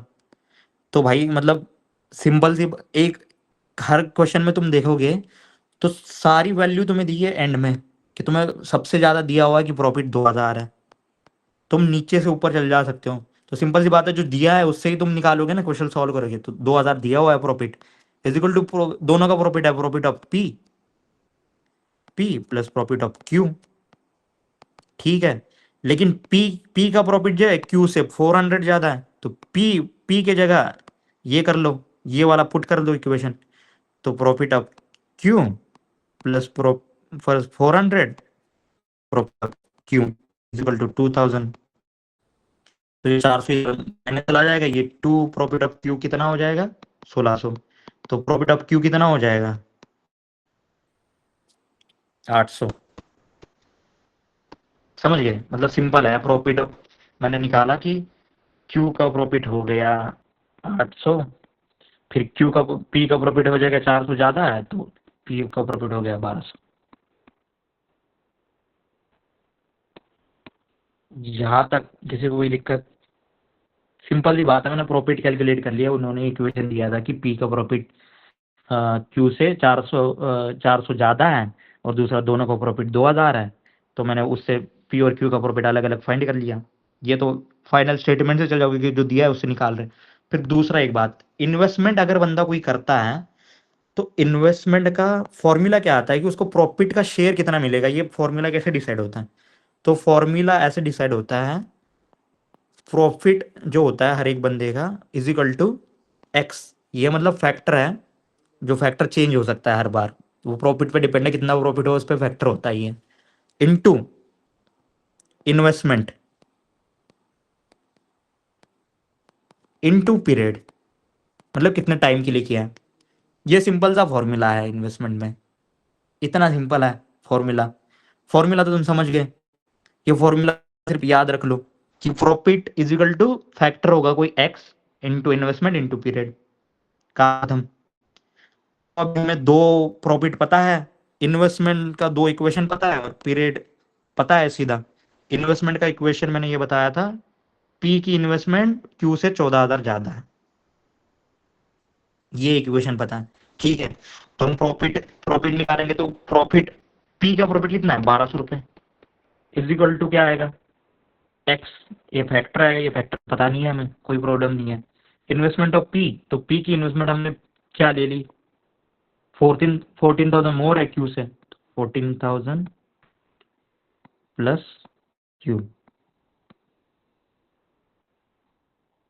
ठीक है। फिर x into 40,000 plus Q into period कितना है पी का, इन्वेस्टेड फॉर 8 मंथ्स। अभी क्यू का निकाल लो, क्यू का प्रॉफिट है 800 is equal to X into Q का इन्वेस्टमेंट कितना है, क्यू ही है, इंटू पीरियड कितना है 10 मंथ है, ठीक है। अब मैं बताता हूं तुम्हें, अब हमें करनी एक साइड सेम, मतलब ये 1200 और ये 800, इसको तो कैलकुलेट नहीं कर सकते यार हम, तो हमें एक साइड सेम करनी है, तो 2400 कर रहा हूँ दोनों को, ये 2400 हो जाएगा, ये 2400 हो जाएगा, तो दोनों सेम हो जाएंगे। तो 2400 के लिए क्या है, ये पूरे इक्वेशन को 2 से मल्टीप्लाई करना पड़ेगा, पूरे को करना पड़ेगा, इस पूरे इक्वेशन को 2 से मल्टीप्लाई करना पड़ेगा। तो इसका क्या आएगा, 2400 is equal to 2 into 8 into X, मतलब 16x इंटू 14,000 प्लस क्यू, और इसको भी कितना करना है, सॉरी इसको 3 से करना है, फिर 2400 आएगा, 2400 इज इक्वल टू, ये 3 से करो, यहाँ भी 3 से करो, तो 30x के 10 और इंटू 3, 30x इंटू क्यू। समझ गए यहाँ तक? तो देखो एक साइड तो सेम होगी, ये दोनों सेम है, मतलब ये भी सेम है, ठीक है। तो यही है कि 16x into 14,000 plus Q is equal to 30x into Q. यहां तक समझ गया? तो x x सीधा कट जाएगा, फैक्टर हमने फाइंड ही नहीं किया, हमें जरूरत भी नहीं पड़ी, वो सीधा ही कैंसिल आउट हो गया। अब मैं बताता हूँ, एक्स एक्स कैंसिल आउट हो गया, तो भाई अब तो नहीं बचा है इसमें। अब तो मतलब इतना आसान हो गया ये क्वेश्चन कि तुम ऐसे ही कर लोगे। अब तो इसको इससे मल्टीप्लाई कर लो, 14,000 इंटू, तो ये आ गया 16 क्यू हो जाएगा, ये 30 क्यू हो जाएगा, ये 16 क्यू इधर निगेटिव माइनस कर देंगे, 30 क्यू माइनस ये 16 इंटू क्यू, तो 16 क्यू हो जाएगा, ये इधर आके माइनस हो जाएगा, इज इक्वल टू 14,000 इंटू 16। अभी भी ये कैलकुलेशन मत करो, रुक जाओ थोड़ा, तुम्हारा सीधा ही कैलकुलेशन का आंसर मिल जाएगा इसका। तो 30 माइनस 16 क्यू हो गया ना, 14 क्यू इज इक्वल टू क्या है, 14,000 इंटू 16। तो ये 14 इधर डिवाइड कर लो, तो हो गया 1,000 इंटू 16,000, क्या आ गया तुम्हारा, क्यू आ गया। तो what is the capital contributed by P पूछा है इन्होंने, तो पी का क्या था, पी क्यू से 14,000 ज्यादा था, इसका 16,000 प्लस 14,000 इसका 30,000 आ गया आंसर। समझ गए? इतना सिंपल है, मतलब है ही नहीं कुछ इसमें, सिर्फ एक ही है कि प्रॉफिट डिपेंड किस पे करता है तुम्हारा, ये वाला बताना है लोगों को कि प्रॉफिट इज इक्वल टू, एक फैक्टर होता है एक्स इंटू इन्वेस्टमेंट कितनी की है इंटू पीरियड। ठीक है, तो आज के लेक्चर के लिए, मतलब आज के लिए PY के लिए इतना ही, मतलब हमने अब तक किया है लगभग 31 या 32 सवाल 52 में से, और इसमें कोई सवाल हार्ड ही नहीं था। मतलब तुम इसमें भी थोड़ा सा कोई हार्ड लगे तो उसको भी छोड़ दो, तो भी तुम्हारे 28 क्वेश्चन करेक्ट आ जाएंगे। मतलब हम पूरे क्वेश्चन तो करेंगे, लेकिन मैं बता रहा हूँ कि लोगों को अभी तक डिफिकल्टी शुरू भी नहीं हुई है, और हमारे कितने क्वेश्चन हो गए, 31 या 32 सवाल कंप्लीट हो गए सॉल्व करके। तो ऐसे करके तुम आसानी से यार कितने भी सवाल कर सकते हो, पूरा पेपर सॉल्व कर सकते हो तुम्हें चाहिए तो। नहीं तो समझ लो अप्रोच कैसी होनी चाहिए पता है, जो डिफिकल्ट सवाल है ना उसको पहले स्किप करो, पहले इटरेशन में स्किप करो, फिर तुम्हें टाइम बच जाए और तुम्हें लग जाए कि और कंफर्म होना है कि मुझे मुझे मतलब सिर्फ सी सेट पे ही कंफर्म करना है, तो भी यार 32 में से कोई गलत नहीं होगा, गलत भी हो जाएंगे तो फिर तुम और सवाल मैं थोड़ी और कंसेप्ट बता दूंगा, तो वो कंसेप्ट भी ऐड कर लेना तुम, एनालिटिकल वाली जो टाइम कंज्यूमिंग वाले क्वेश्चन पे, तो तुम सी सेट पे सिर्फ पास हो सकते हो, तुम्हें पैराग्राफ सॉल्व भी नहीं करने पड़ेंगे। तो तुम्हें मेन अप्रोच डेवलप करना जरूरी है। और जैसे देखो कि तुमने अभी मेरे से सीख लिया ये वाला इन्वेस्टमेंट टाइम वाला या क्लॉक वाला ये वाला, अभी क्या है ना कि तुम किसी दूसरे बंदे से सीखने लग जाओगे ना, वो गलत नहीं पढ़ाएगा तुम्हें, वो भी सही पढ़ाएगा, वो कैलकुलेशन से फॉर्मूला से पढ़ाएगा, तो उसमें एक तो टाइम कंज्यूमिंग है, तुम्हें याद नहीं रहेगा, और मतलब तुम्हें बोरिंग लगने लगेगा मैथ्स, तुम्हें लगने लगेगा कि यार क्या है, कितने कैलकुलेशन है, कितने फॉर्मूला रट के जाने पड़ेंगे सी सेट को। तो मैं तो सोचता हूँ कि तुम यार सी सेट के पेपर के पहले फॉर्मूला शीट ना पढ़ने लग जाओ और वही रटने लग जाओ, उससे अच्छा है कि भाई मैंने अभी तक एक भी फॉर्मूला नहीं बताया, सिर्फ तुम्हें अभी तक बेसिक ही बताया कि इन्वेस्टमेंट किसके होता है, X factor into investment, profit is equal to investment factor होता है एक्स इनटू इन्वेस्टमेंट इनटू वो तुम्हारा पीरियड। मतलब मैंने कुछ नहीं बताया, मैंने सिर्फ बेसिक बताया, मैंने कोई फॉर्मूला अब तक यूज ही नहीं किया है। फिर भी तुम सारे को सवाल सॉल्व कर रहे हो, और तुम फॉर्मूला करके भी एक सवाल कर लो, सॉल्व फॉर्मूला में तुम कंफ्यूज हो जाओगे। तो देखो, दूसरा कोई सिखा रहा है तो वो गलत नहीं सिखा रहा, लेकिन उसका जो सिखाने का वो है ना अप्रोच, वो थोड़ी सी हार्ड है, वो तुम समझ नहीं पाओगे, और तुम्हें मैथ्स हार्ड लगने लग जाओगे, और तुम सीसैट में पास नहीं कर पाओगे, मतलब बोरिंग लगने लगेगा, तुम्हें मन नहीं करेगा, फिर तुम सोचोगे यार मैथ्स इतना हार्ड है यार, हम सीसैट में यार तुम्हें बहुत प्रैक्टिस करनी पड़ेगी।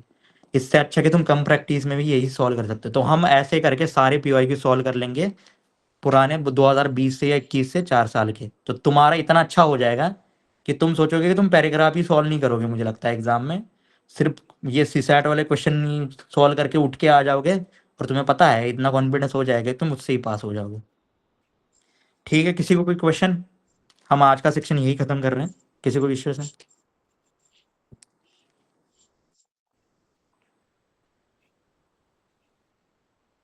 पहलो। भाई कैमरा तो ऑन कर लो, बाकी लोग सब लोग ऑफ करके बैठे हुए हैं। अच्छा, मेरा भी ऑफ ही आ रहा है। पाटिल सर, आपका नेटवर्क थोड़ा इश्यू है मे बी।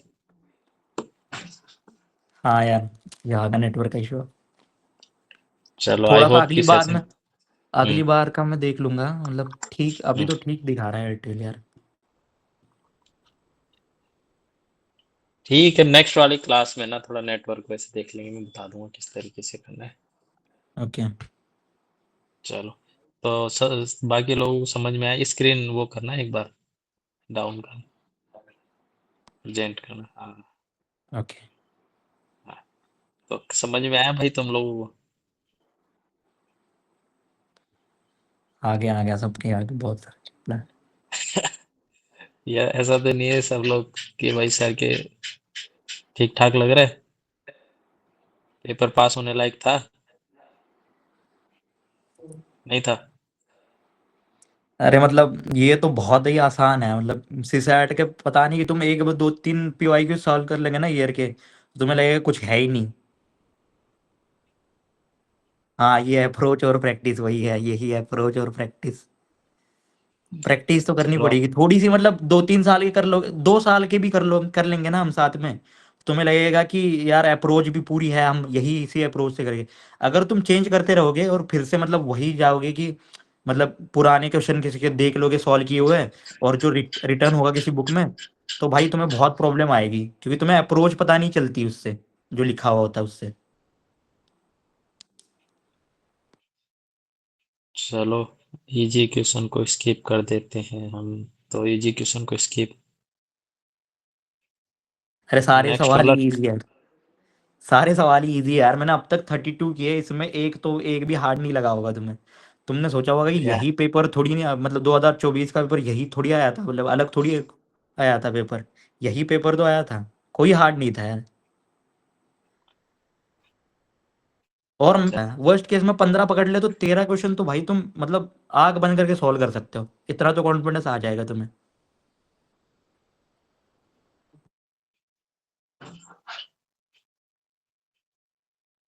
अभी सी साइड इजी लग रहा है, वही लगेगा, मतलब अप्रोच पे करेगा, मैंने वही बोला ना, अभी तुम्हें इजी लग जाएगा, थोड़ी सी प्रैक्टिस के बाद और इजी लगने लगेगा। चलो भाई, तो कंक्लूड करें सेशन, ओके ओके है ना? ताकि इन लोगों को भी सोने